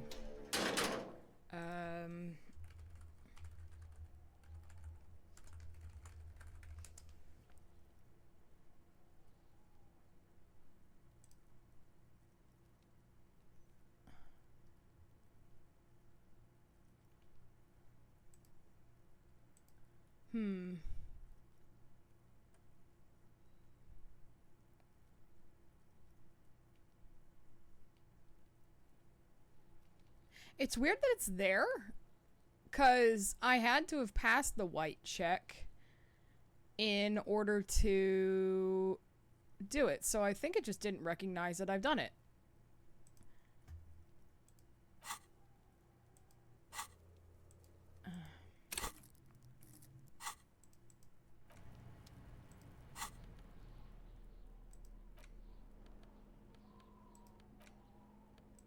It's the ledger you Oh, found okay. in the trash. A cabbage of papers Thank hanging you. from the board, with the permeables drawer inside. It's barely held together by a clip, then made complete by the faint smell of urinal cleaner. Without resistance or sound, it's slightly, ever so slightly, difficult to breathe once you've done so. The drawer is locked. Blue ink drips from the white pages. Your hand shakes. You're flushed with adrenaline. Oh, I finished the autopsy, so I can do that. Arson, petty theft, spousal abuse, handwritten logs on dozens of... Yes, a title, one might say. I don't wanna. Arson, petty... You don't exactly... Okay, close 83%, them let's do it. so much as yes. There we go. At last, you find a way to piece them together using the alphanumeric code on the margin. HDB 41, date of initialization and time of arrival on the scene, followed by the title. For example, HDB 41120117000, the next world mural. Weren't those officer and precinct? Why, yes, your precinct number is 41. And HDB. Every last alphanumeric in the files begins with it. And these are your case files. It's safe to say HDB are your initials. Harry Dubois, HDB. Still feels like there's something missing from that. I think what you meant to say was RAC, Raphael Ambrosius Cousteau. No, the alphanumeric begins with HDB. Okay. That's comforting to hear. Now, detective, it takes half an hour to piece one of these together, if you still want to. Here are your options. I can Not revisit much this. has changed in the Okay, but I did the thing, so that's good. Let's just do that. Okay.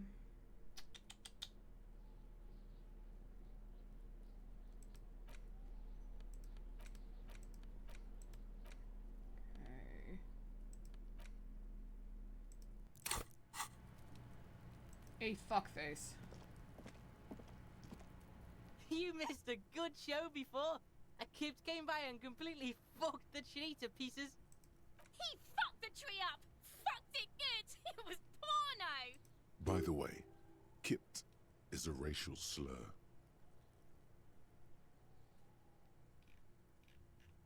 We should have been here to see it. Shoot that shit at Kuno, Pigonaut. I found Shaq. You found Kuno's secret door to Kuno's secret shack. It was closed for 5,000 years. How the fuck did you get in? I pushed the panels aside, Kuno. And then what? You fucking there. You fucking Kuno's kingdom. He's trying to fuck at you again, Kuno! What's with the pig head? Oh, that?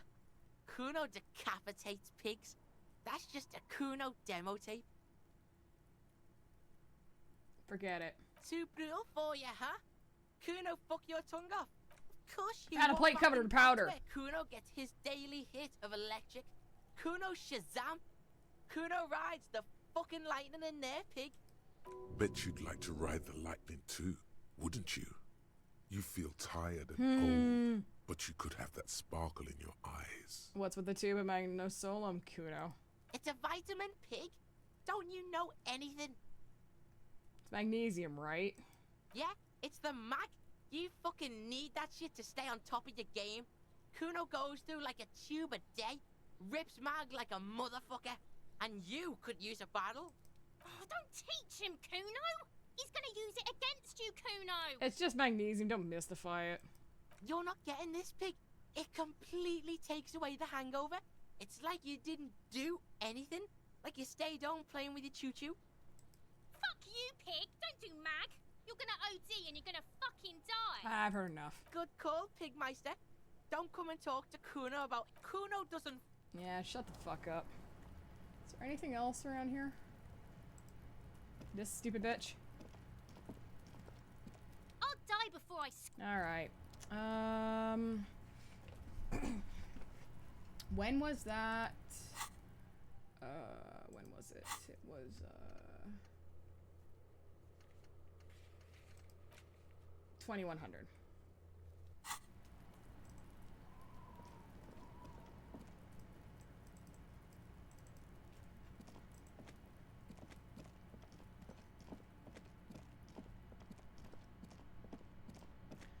So let's see. I have no money.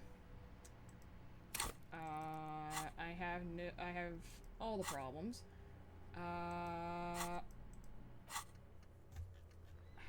There's not a lot of... I could go around asking about tattoos, actually. Let's see.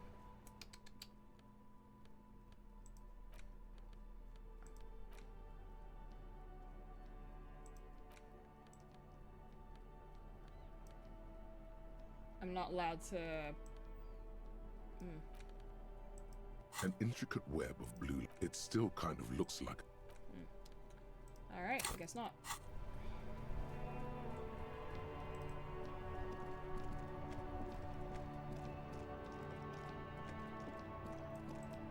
Hey, fat racist, you got anything to say?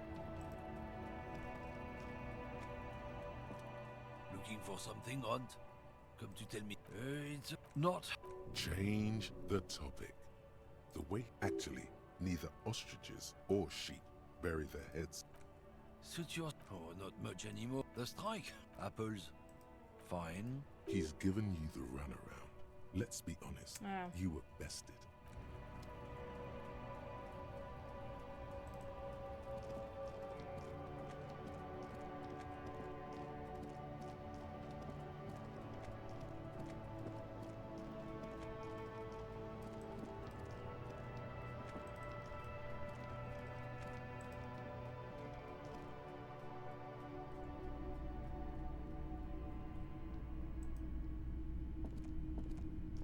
Hello, hello. Let me know if I can help. Sure, let me have a look. I have a fascinating photo of a corpse here. Oh, no. I don't like those kinds of objects. No sale. Do you know what the tattoos mean?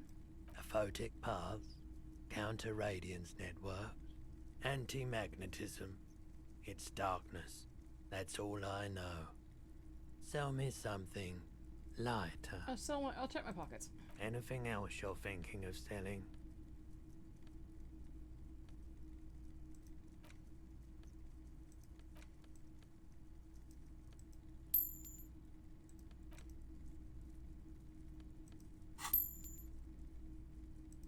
I'm not purchasing any more clothing at the moment. And especially that tie. It swallows photons around it. I have no need for necrotic objects. Your mother is a necrotic object! I'm fun! Look at me sparkle in the light of the projector! Another time, perhaps.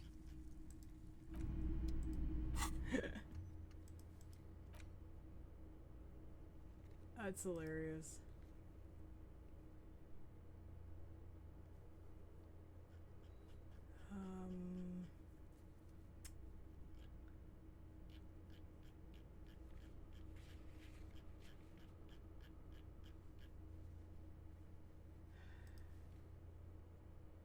Trying to think of what else I can do, if there's anything I can do. I don't know how I'm hearing my tie. Why is my tie talking to me? It's weird. My tie keeps calling people cunts, which is par for the course. That's usually what happens in my life.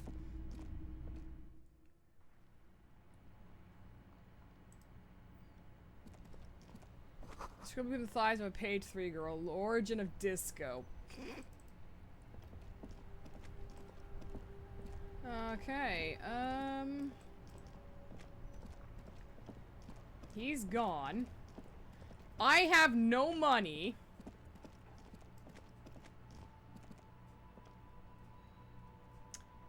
And there's nothing I can do. I'm gonna wait on the bench. Maybe a sea monster did this to the plaza.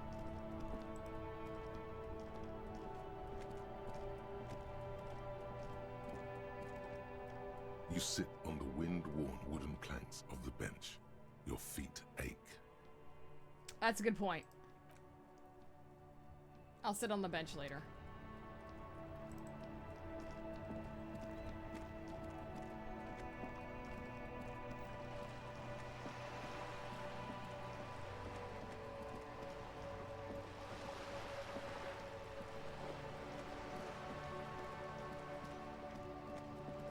I keep forgetting Joyce exists. Hang on, I gotta try the wall. While Kim's not here, he's been distracting me.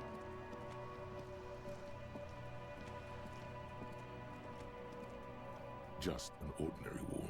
Nothing to see here. Yeah. Damn it! Why? One day. One day I'll figure out the wall.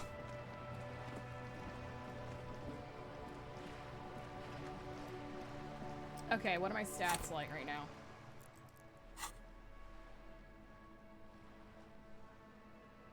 Pretty good. You're back. Good. What can I help you with? I've talked to Everett Clare. You have? And how did you like Mr. Clare?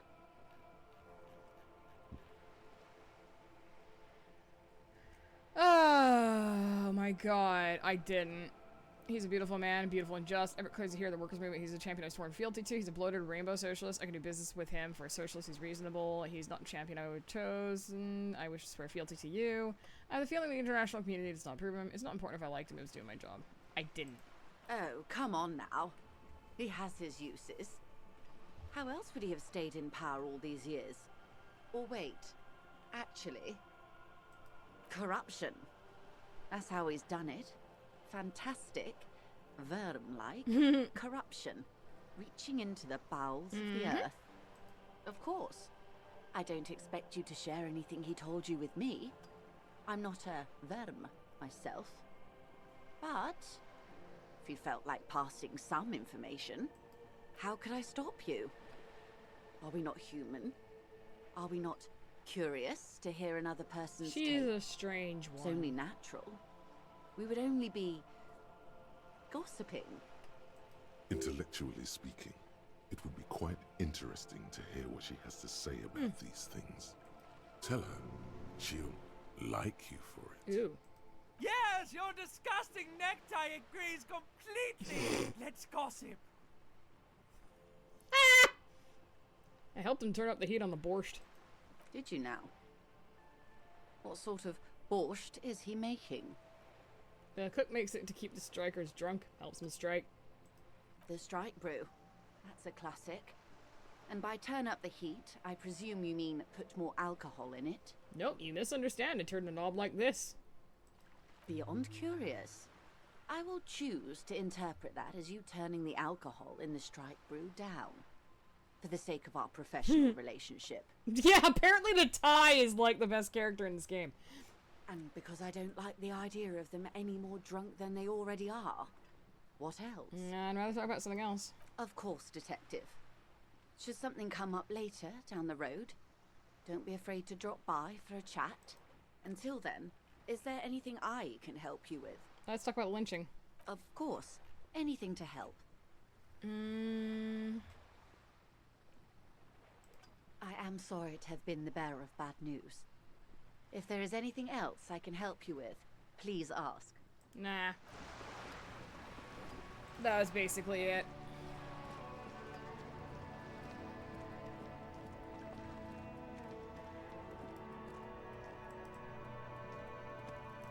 I'm gonna go to the bench. And, you know, I've got a tiny amount of money. I wonder if I can buy a cheap book.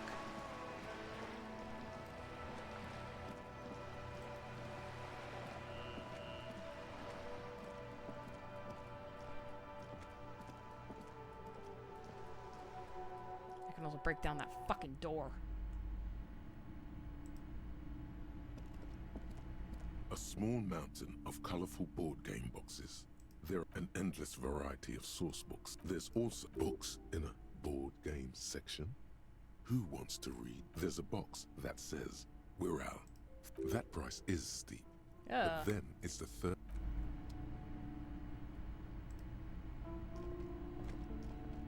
The display rack is brimming with worn paperback, mountains of it. Rows and rows of Hiamdala men. Lots of maybe 100. Those snow crabs are worse than they sound. Is that all? Not even close.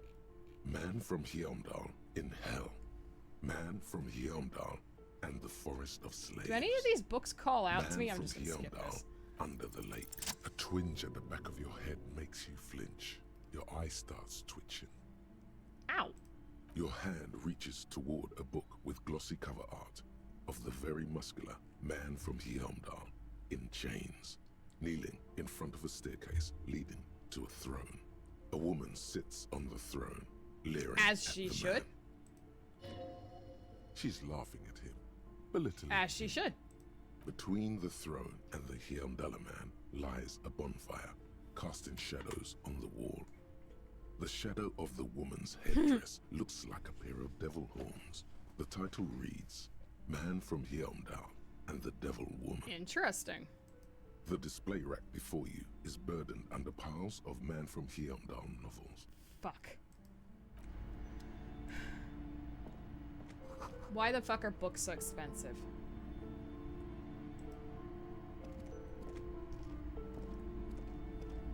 I want that door! Wait, before I do, stand and deliver. Oh no, stay there. I need to change my clothes so that I have all the fucking physical composure, perception, reaction speed instead. Physical instrument.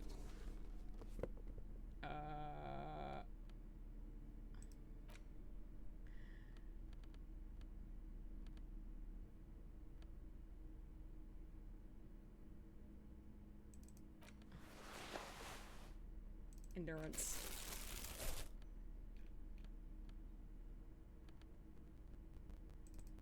Hell yeah. Alright, let's fucking go.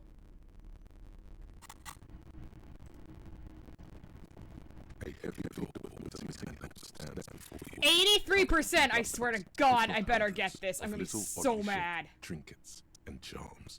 It appears to be locked. Yes! Yes! Yes! Get in that door! Ugh!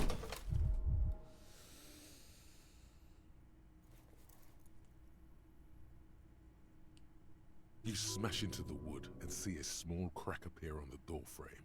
It's going to take one more try to break through to the other side. But you've done it. What are you doing, officer?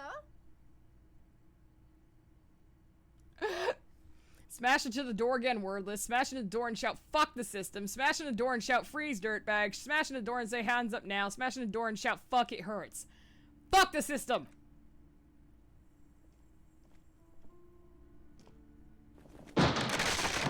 Yay! Bent metal, broken glass. Your path lies strewn with the broken forms of everyday objects. You are the destroyer, the bane of inanimate matter. Gaze upon me, stuff in despair. No, I'm just a disempowered individual trying to make my take my disempowerment out on everyday objects. Yeah, rip shit apart. Kudos. Fuck yeah.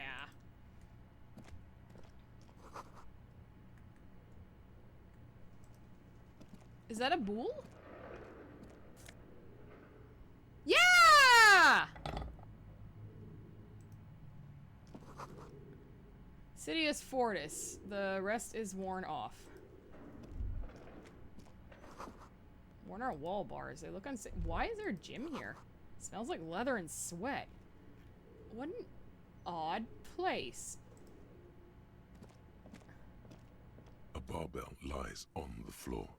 The color has worn off its weight plates. It's 60 kilograms. Your triceps hum at the sight of these weights. Show the world what kind of beast it's dealing with. Lift them. Oh my. There are no collars on the barbell. This is a safety hazard. Why does it feel so familiar?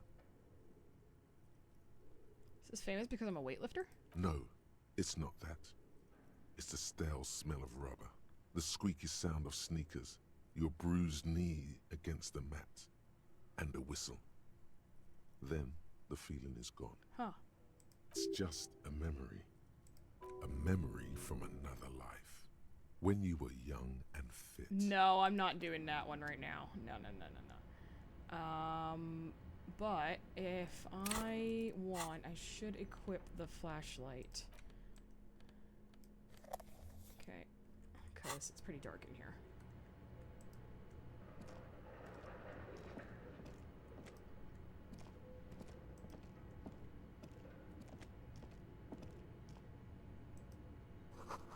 The hallway is blocked by old window panes and debris.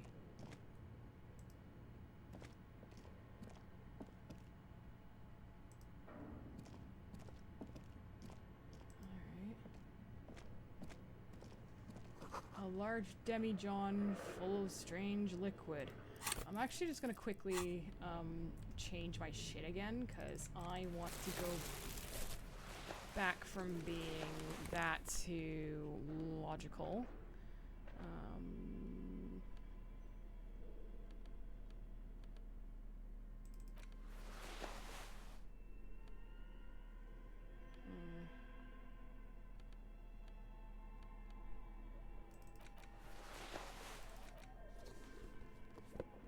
I want perception.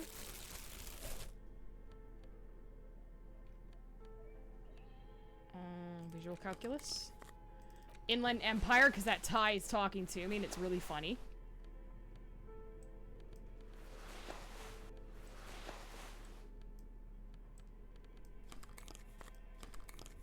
I have no pants. Oh, fuck.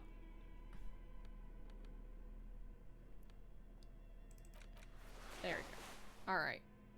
Alright, I think that'll do. I'm also gonna save. Because this is getting interesting now. Wild item is staring at dark stuff and mounted.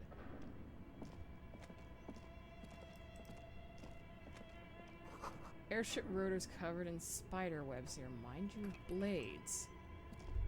Hello. Looks like it remains at a 24-hour window repair shop.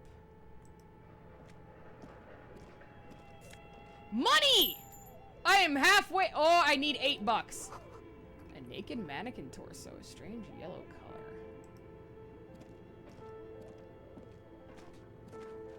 Your flashlight slides over an old green chalkboard covered in scribbles, What the sketches, shit? and schemes, like some ancient cave mural. Some of the writing has faded with age, but you can still make out sections here and there. Photos and drawings have been pinned to the board. Inspect the drawings. These lithe, pointy-eared creatures appear to be different types of Welkins. You Is make this someone's old out D&D autumnal character? Welkins, casting wax-based magic. Translucent Welkins, with organs shining under their skin. And even ether Welkins, hailing from the vast emptiness of sidereal space. Who are all those creatures? Fantasies of a tortured, feverish mind? One of the Welkins, towering among the rest, appears to be different, however. Examine it.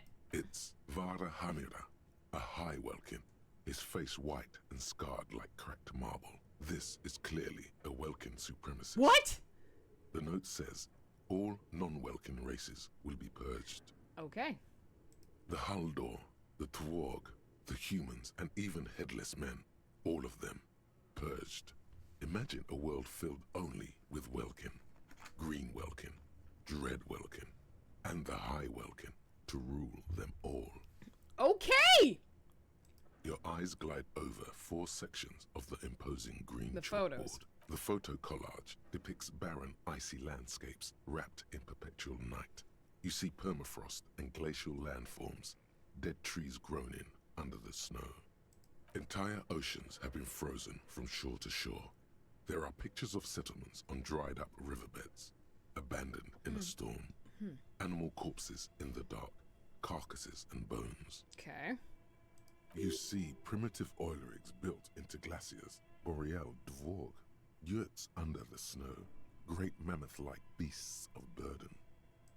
Albeit dark and cold, this vision also feels cozy in its own way, like eggnog or morphine, a much-needed respite from our own world. A pinned postcard reads, "The heat death scenario, a desperate fight for geothermal energy engulfs the world as Wirral becomes untethered from its sun, drifting through the universe." This is some fucking X-Files shit, and I'm here for it. Oh, oh, oh.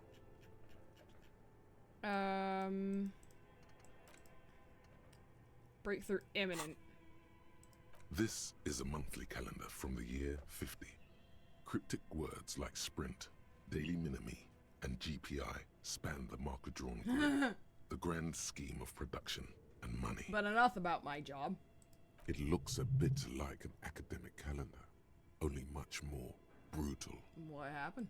As time goes on, the numbers in the boxes grow rarer and rarer. The board becomes an empty snowfield in the final days. Only failure and regret dwell in this region. Looks like they didn't make it. Shit. A note in the bottom left corner of the chalkboard says, "See the prod schedule filament for details." Inspect the notes. The handwriting is only partly legible, but you can still make out 3 slogans: "Call in, tune out," "Wirral untethered," and "Heat death of the universe." The full text reads, "Heat death of the universe is the new black." Another note says, "The biggest advancement in role-playing systems since the 30s." Fucking D&D. Fucking D&D. Outside, a cold wind wraps the building in its bosom. Snowflakes in the wind. An old woman passes what the locals call the doomed commercial area. She tries hard not to look at the bookstore windows. It's unwise. Oh, that's weird. Indirect modes of taxation. I have no idea what this is, it just sounded funny. Turns out, those Financial Oversight Committee gangsters stuffed millions of hard-earned dividends away in the last place anyone thought to look. The hearts and minds of everyday Rivasholians. You need to spread that deregulation gospel to the people. Tell them about that foreign fair tax. Preach that 98% gross burden. Preach it, preacher man. Set the brothers free. Taxes are racist. Ultra-liberal dialogue options give 1 real? I get money? Fucking hell. That's great. I love it. Oh my god, that's hilarious. Did it do anything to my shoes? No. Just, I don't know why. Oh my god, that's really fucking funny. I love that. I love that so much. Blue velvet, soft to the touch, moth bitten.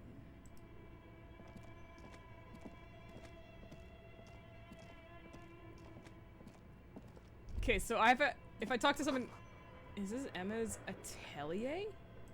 I don't know what that is. Money!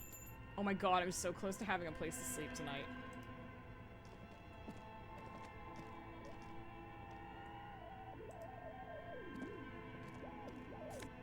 What is this? Production schedule filament memory. Wow, that sounds like fun. Steel rotor blades bearing a Slipstream logo. Skis with Slipstream printed on the laminate top layer. Anything else around here that I should look at? Oh my god, that thing is worth 50 bucks. Oh, that's so cool. Okay, I did that. What are you? This appears to be some kind of machine with a cube-shaped heart and a wired framework. The keyboard has a rectangular on-off button. A piece of paper still hangs from the printer. Turn on the machine. The machine lights up like some prehistoric animal stirring from its slumber, revealing fluorescent play and print keys on the keyboard. The hatch on the machine's central compartment is wide open. Look inside. It's empty like a beehive without its brood. Some cables have been left dangling, disconnected. The filament you have would fit perfectly inside the compartment. Insert it. Like a smooth draw, the filament slides into place.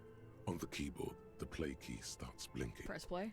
A bar of fabric right above the keyboard starts producing a soft hum. The sound of static seeps through the machine's planar magnetic driver. Oh no. It was already glowing and now it's also making a sound. Do you not know what a fucking video is, my dude? That's hilarious. The static gets louder, slowly filling up the abandoned hall, until a voice speaks out, crackling and old. Listen, I like Kim too, but he's gone. For now. Good evening, Fortress Accident en rue de Saint-Ghislaine. This is East Insulindian Repeater Station 1. Please repeat. Is this the production schedule? What's the production schedule? The filament you have inserted into the reader. You mean that glowing thing I put inside? Yes. Is that the production schedule? Yes. Good. Please repeat the password. Password? Of course it would have a password. That's why there's a human administrator involved. I'm really bad at passwords. Can you give me a hint? No. Is it my birthday? Still no. I don't know the password. Received. I will register this login attempt. That sounds bad. A login attempt. Something a criminal would do. Oh my. Don't worry. Passwords have a way of turning up sooner or later. Fortress Accident. Is there anything else I can do for you today? Why'd you call me Fortress Accident? Fortress Accident is the company on whose name the terminal you are currently using has been registered to. You have any other information? One moment. You hear her flip through a catalog before she reads out with studious care. Fortress Accident SCA produces revolutionary interactive call-in radio games. Ah. That's what the catalog says. That's not bad. Wow, so conceptual. And what's this? And what's this interactive call-in radio game? Any other questions? Oh. What are you, machine? Are you alive? Yes, I am alive. I am 74 years old and my name is Yvonne. Okay, but where are you? How'd you know where I am? I work as a repeater at the East Insulindian Repeater Station. It's my job to know where you are, Fortress Accident. As for me, well, I am sitting in my cubicle, surrounded by a wall of radios. This is the creepiest thing in this game so far. On an island on the river Esperance, a small woman, all skin and bones, sits in a room filled with audio equipment. Thousands Not of even tiny kidding, this is lights are freaking me reflected out. back from her prescription lenses, like stars in the dark. Now, please tell me if there's anything else I can do, Fortress Accident. That's all for now. Thank you, and goodbye. Tiles on the cube are still smoldering, casting the framework in a soft glow. Fluorescent play and print keys shine on the keyboard. Press print. Nothing happens. Shit. The filament slides out of... Okay. I'm invested now. That lady was fucking creepy. Developers of the most advanced RPG in the universe. This old fireplace is covered in lines drawn in blue and red marker, the mesh spreading over the stone like blood vessels on alabaster skin. It looks ghostly and strangely ancient. The whole thing resembles Kadran mosaic tiles. Very percent. How do I know what Cajun mosaic tiles is supposed to look like? History classes, students with their textbooks open, studying the roots of our civilization. Those aquarelle blue tiles looked beautiful in the sun. What am I looking at? Radio frequencies, it seems. UKV 123.6, UKV 123.7, UKV 123.9. Some written notes, too. Sparse and cryptic. Radio frequencies for what? Unclear. It looks like a cardiovascular system split into veins and capillaries. Very advanced. This must be an elaborate piece of art. You think so? The web is comprised of radio stations, all lead back to one red heart, titled the Game Master Frequency. A note says, this one can listen in on any station it wants. Looks like a surveillance program. Who's the Game Master? Someone very important. The leader of a massive on-air game built by these people. A conductor for the hundreds of story threads that pass through the Game Master's frequency. If it's a game, then who's playing? Whoever decides to call in to a call-in station, it looks like. A list of names under the stations suggests people across 6 Isolas would be playing. Muindi, Insulinda, Kotla, Grad, Samara, and even Ilmara. Okay. There's no way a little basement studio working here could pull anything like this off. What else? Nothing. It's just lines on marble. An echo from times long gone. No one has used the fireplace in ages. Wild. This is wild. I love it. What's out here? A basement. Money!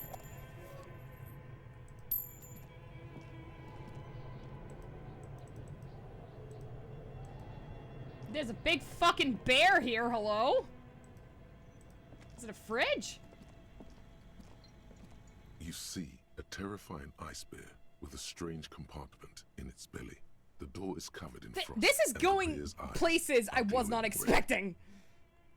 This ice bear is a hyper carnivore. Be careful. The bear looks oddly realistic. Is it taxidermy? What is this thing? It looks like a giant ice bear. Your words echo in the empty chamber, ringing against the wet floor tiles. The bear keeps staring. A sharp slice of light shines out from its mysterious belly door. Crack it open. A gust of freezing cold air rushes to greet you. You hear a low grumble as the bear regulates itself. This is the inside of a refrigerator. What's inside? The shelves are empty. All you see are crumpled ice cream wrappers with the brand name, Revachol Ice City. A handwritten note has been attached to the door. The fridge is huge. Take the note. You pocket the note and the little fridge magnets keeping it on the door. Pog! Examine ice cream wrapper. A friendly cartoon bear smiles back at you from a glossy cellophane wrapper. It looks nothing like the fridge. The paper still smells of vanilla and chocolate. Okay. Fuck. What is like going on here? Holy shit. An ice cream maker defrosted and unplugged.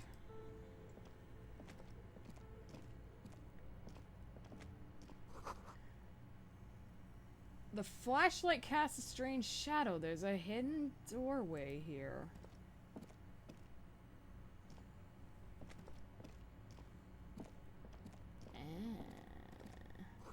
Two rusty rifles are hidden above the piping. They look inoperable.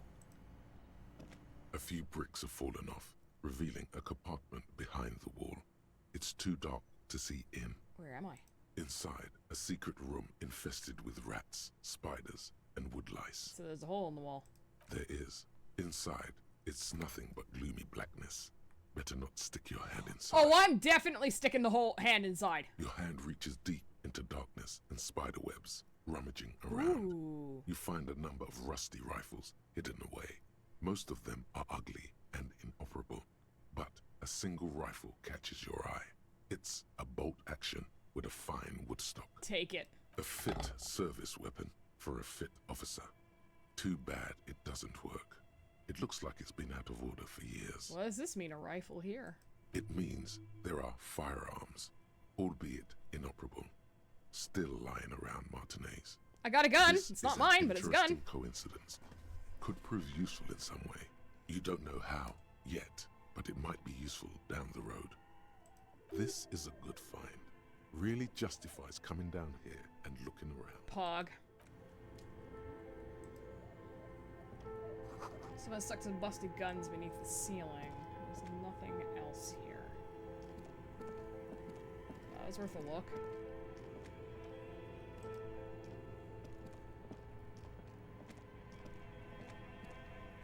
Frozen ice cream maker that's still running.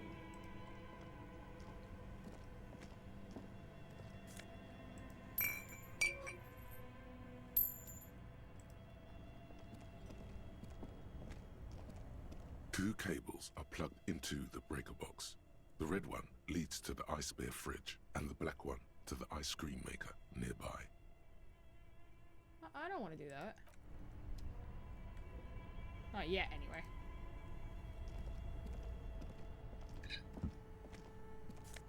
Oh my god! Insane mesh tank top! Plus one drama! Yo! Get the fuck off of me! I want the fucking tank! Oh my god! Yes!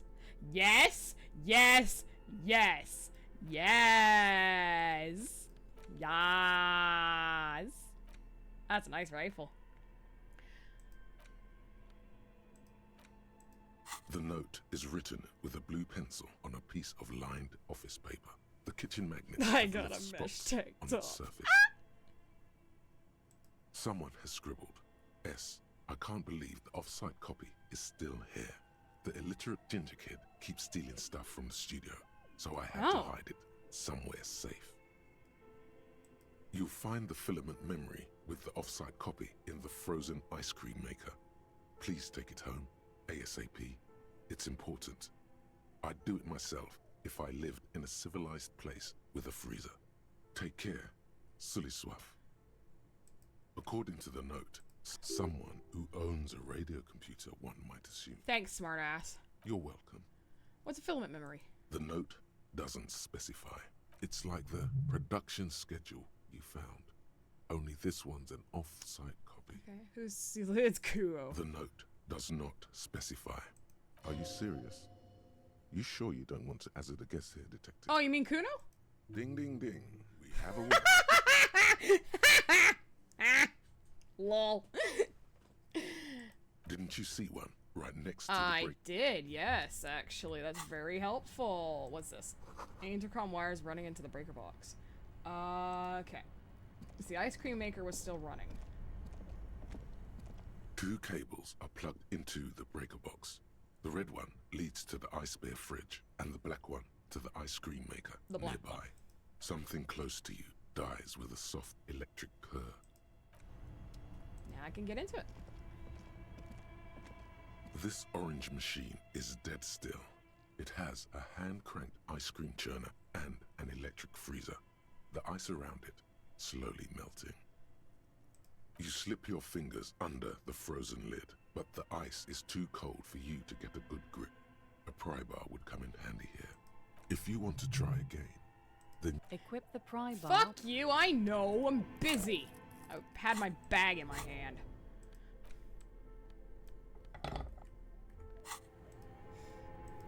this orange machine is dead still. Oh! It has a hand-cranked ice cream churner and an electric freezer. The Pry ice bar around it not... slowly melting. Pry bar not strong enough? Turning the crank feels oddly satisfying, like stirring your childhood dreams. In the distance, you hear water dripping. It's all gone now. You'll never become a poet or an entrepreneur. What better to assuage the creeping sense of failure than some frozen fat and sugar? Interesting. I don't have any physical instrument on me, so let me change my clothes. Appearance. I had physical instrument, white tank top. T-shirt. Oh yeah, the t-shirt's better. It's got, well...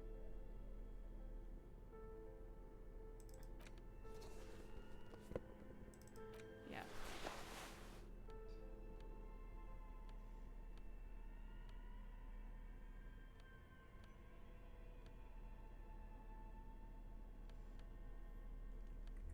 See what that does. This orange machine is dead still. Wow, really? It has a hand-cranked ice cream churner and an electric I'll freezer. try it. I'm gonna The ice fail, but around I'll try it. Slowly, the ice squeaks beneath the pry bar.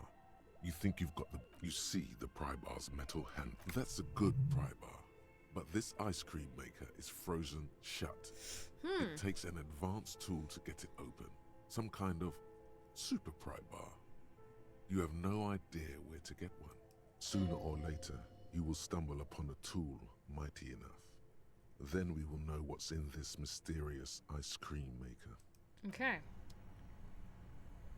In the meantime, if I leave it off, it probably will actually just, stop, like, unfreeze.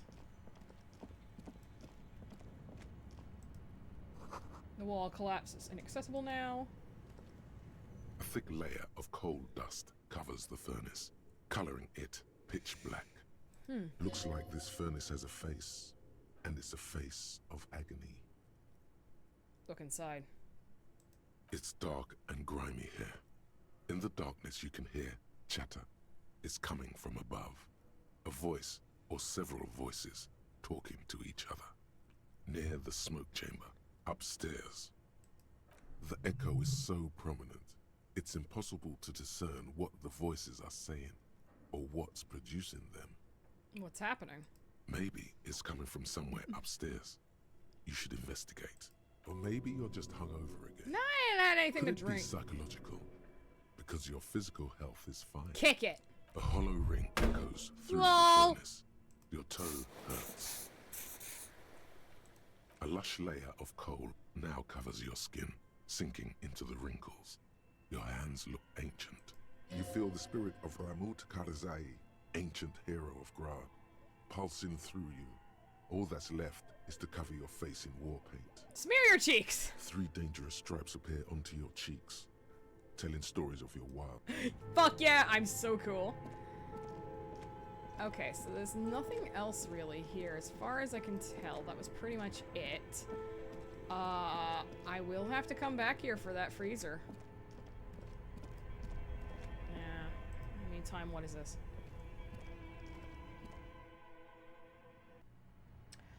Ah, I can get in here now. Fucking A. Okay. That's actually really helpful to know.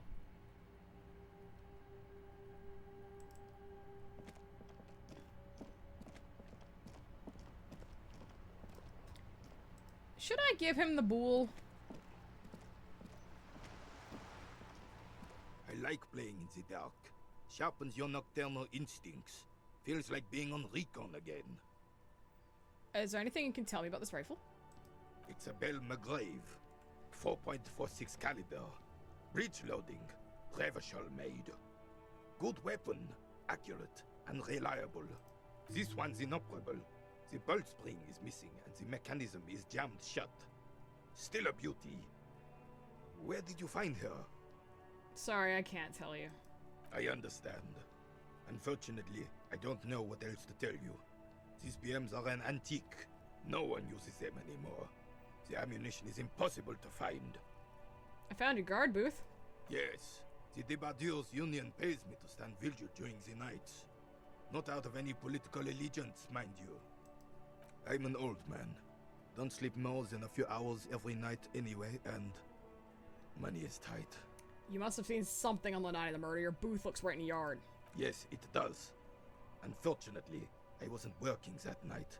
Been on a 2-week leave since last Monday. Why are you on leave? It's a private matter. Nothing to do with your investigation. You see, officer, René is the kind of man who would rather die than admit he needs medical assistance or, God forbid, sick it. A real man's man is just gonna write it out. Like some people I know. I'm fine, goddammit. Mind your own business. It's nothing. Just got to cut back on coffee. It's his heart. So who was working your shift? No one. The bus has been unmanned since last Monday. There's no other guard. It's just me. The container's been unguarded for a week? Yes. It's not actually an issue. I mean... Look, officer. The container yard doesn't actually need a guardsman. Never had one before, René. Monsieur Claire had that booth built specially for him. It's mostly decorative. Mostly decorative? The possibility of someone being in there is enough to discourage any ill-minded individuals. Evrard created this job for René because he knows the Royal Carabiniers' pension of honor and PTSD isn't something a man can live off. A decorated Kingsman collecting tear reflects bad on the whole neighborhood. His words. Everett gets it. Such dependency only weakens a man further. Do or die is the milligram race from when. You need a program, get all the elderly back on the job market, keeps moving. We should rent out his services, invest the profit, get them for you guys. There's nothing wrong with tar collecting. It's my side thing too. Proudly hold out the tar bag. Oh, I didn't mean to imply there's something wrong with that. I do it too. Everyone does it. It's an excellent side thing. Yes, yes, yes. Can we conclude the topic of my guard booth now? He is not going to become an entrepreneur. Got it. Yes, yes. Like I said, it would be up anyway, so might as well keep an eye out. It keeps my senses sharp. I found your new bull. What is this? Are you mocking us? This isn't for pétanque. Oh. Now. No need to get angry again, René. I'm sure the officer tried his best. It's not like there's a bull kiosk here in Martinez. Exactly, and I really did try. Trying is worth as much as is accomplished. What a pet! Fucker! In this case, almost nothing. Fine, I'll keep it. Fine. You try to right a wrong. It's still a gram better than actual nothing. Yeah, fucking God, come on. I replaced the bull. Alright. Let us quickly get my bag out. I'm gonna run to the pawn shop.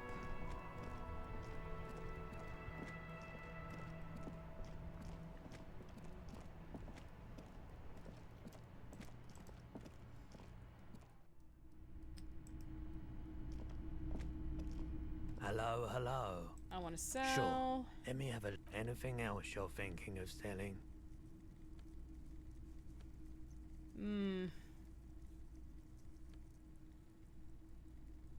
They said there's gonna be an off-site one. I'm actually tempted to sell this.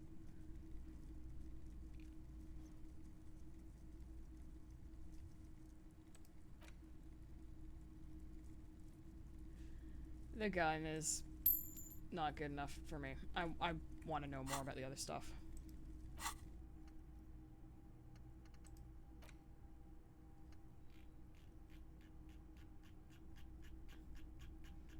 Beat up the lamppost. Okay, well, I got money. I... Another time, perhaps. Want to leave. I love selling guns to this dude.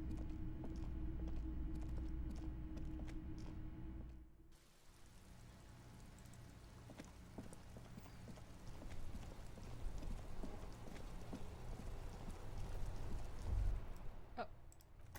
What was that? What was that down here? What was that? All around you, rain falls on the great city of Revachol. Rain drips from the eaves and floods the gutters, washing the filth away. The spring thaw must be here. The snow is melting. What am I doing? Looking up at the sky, cold water dripping from your hat. What do I see? Grey sky like great battleships, clouds colliding with one another. Rain falls down on the world. How do I feel? Humid. Your coat shields you from the rain while the city shivers around you. What's in the west? Sheets of rain over the water. A flight of stairs leading into the ocean. wave after wave washing the coast of Martinaise, with its motorboats and gently swaying reeds. The ruins of a half-sunken sea fort crumble on an inlet beyond the Bay of Revachol. Ghosts rise into the sky. Who are you? The skyscrapers of La Delta, the financial district. Faint golden light seeps from the office windows. Will you ever go there? Will I? No, you are just one of the hundreds of thousands who watch them rise across the bay from Martinaise every day. What is down the shore? Urban coastline, rain dripping off Eternite-covered roofs. Cinder blocks left over from half-finished construction. A defunct research and development building, once seized by revolutionaries. An old wooden church stands on stilts above the water. And beyond that? Coal City, end of all lines. Your hair is an oily mess flecked with ash from neighboring coal plants. Smokestacks rise somewhere in the distance. And the east? The great gates of the industrial harbor are locked. A chill runs down your back. You shudder like an animal trying to shake water from its hide. Shake your shoulders, Anne. You shudder, looking down at your feet. Dirty rain, you realize you have no shoes on. Your feet are red with cold. I thought I had shoes on. What's below? Collapsed storm drains, old sewage systems flooded with rainwater. Hidden weapon caches from the revolution. Doors leading down to Le Royaume. The catacombs to which, for 3 centuries, they delivered the blue-blooded dead. What's in the north? Capeside apartments. Tower blocks crowd one another. 4.46mm bullets still lodged in their war-torn stone walls. Hallways collapse from the mortar hits of a war that was lost long ago. Clotheslines go to waste in the rain. Radios play. And closer to here? A yard. Rain falls onto the roof of a woodshed. The lingering odor of decomposition mixes with that of damp soil. What's in the south? A traffic jam. Rain thrumming on the roofs of motor vehicles. Inside, drivers watch water streaming down their windshields. The statue of a king shudders. He too is cold. The canal bridge has been raised. What's on the other side? The road ascends. A raised motorway loops above the ghetto. Beneath its concrete columns, a sea of rooftops, woodwork, and tar stretches northward. 4-story buildings as far as the rain can fall. The snows melt in Jamrock. What is Jamrock? Revachol is the capital of the world. Jamrock is the capital of Revachol. Droplets form on your eyelashes. It's home. Where the hood? Where the hood? Where the hood at? I've a brother in the cut. Where the hood at? Where the hood? Where the hood? Where the hood at? I've a brother in the Why cut. am I not there? To be in Martinaise, where no one goes, at the runoff point of a long-forgotten canal, in the whitest part of town, in the shadow of the day the revolution fell. What am I doing here? Standing in the rain, looking north, where Jamrock Rock City stretches inland. In the rain-swept distance, above the rooftops of Jamrock, a repurposed silk mill stands perched above the motorway exit. Precinct 41 hunches in the rain. Your vision blurs. You wipe your face with your hand. The rain stings your eyes, making you look up and blink. What's above? Coalition aerostatics hang like apparitions under the cloud cover. Way up there, where rain forms, rotors flutter silently. Your sight clears. Motherfucker. These spring thaw will not last. The winter will return to Revachol. Well, that was extremely introspective. I am wearing shoes, motherfucker.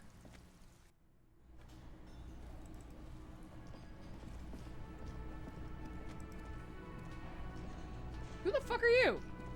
Can I help you? About my bill. Got the 20 real? Good.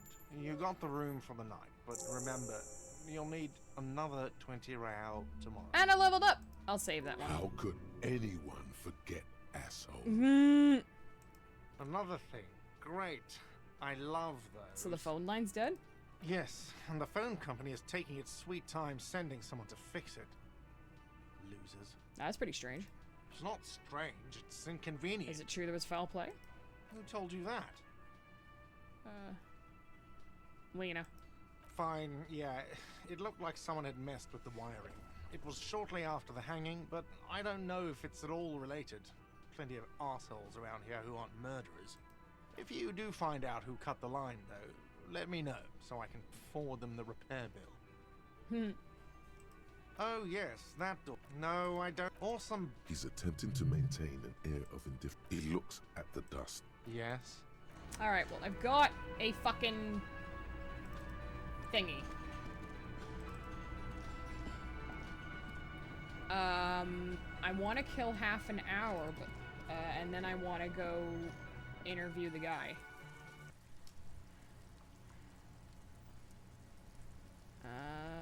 Let's see. I'm not gonna level up yet. Clothes. Endurance. Physical instrument. Authority. Yeah, I'll wear that until I get there. Well, let's actually,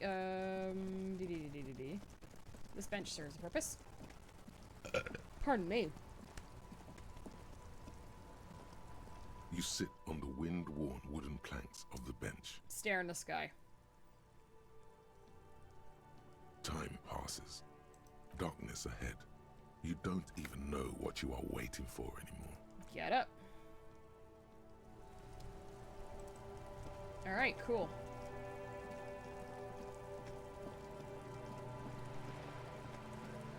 Let's do an interview! And then I think I'll end it there.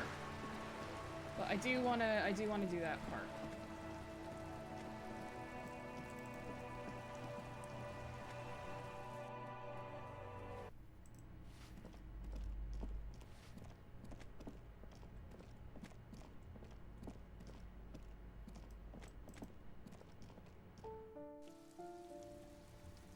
Alright, there's the fucker. I'm going to change my shit. Clothes. Yep. Put on that.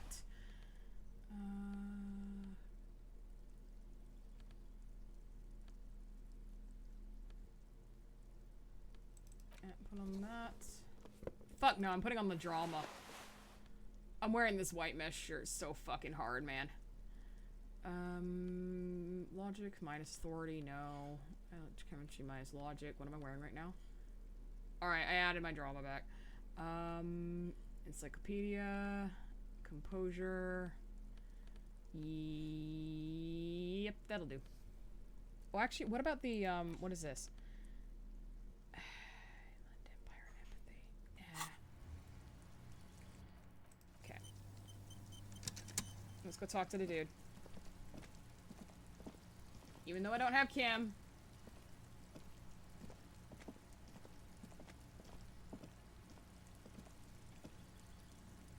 Gendarmerie, you found me. The young man on the balcony gives you a bright smile before taking another drag from a cigarette.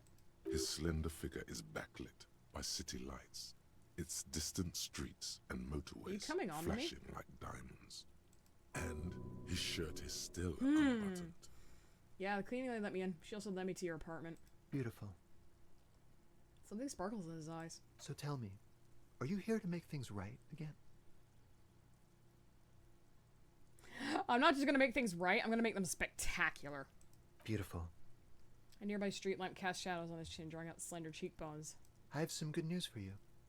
My Sunday friend is visiting me tonight. I told him about you and he'd like to say hello. Step in. He's already waiting. By the way, I'm digging the view here. Mm-hmm. That's why I chose this place. Martinez is special, isn't it? Oh, I want to meet your friend. Trust me. You do. I'll talk to him, but first I want to talk to you. That's nice, but I don't have anything to tell you. It's my friend you're looking for, not me. He takes another drag of his unfiltered cigarette and looks around. It's getting dark and the neighboring windows have lit up, one by one. Downstairs, a cat crosses the yard, disappearing into the bush. Kitty! Besides, I've got to run.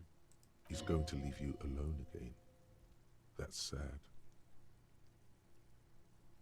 I just found you again. Just look at it.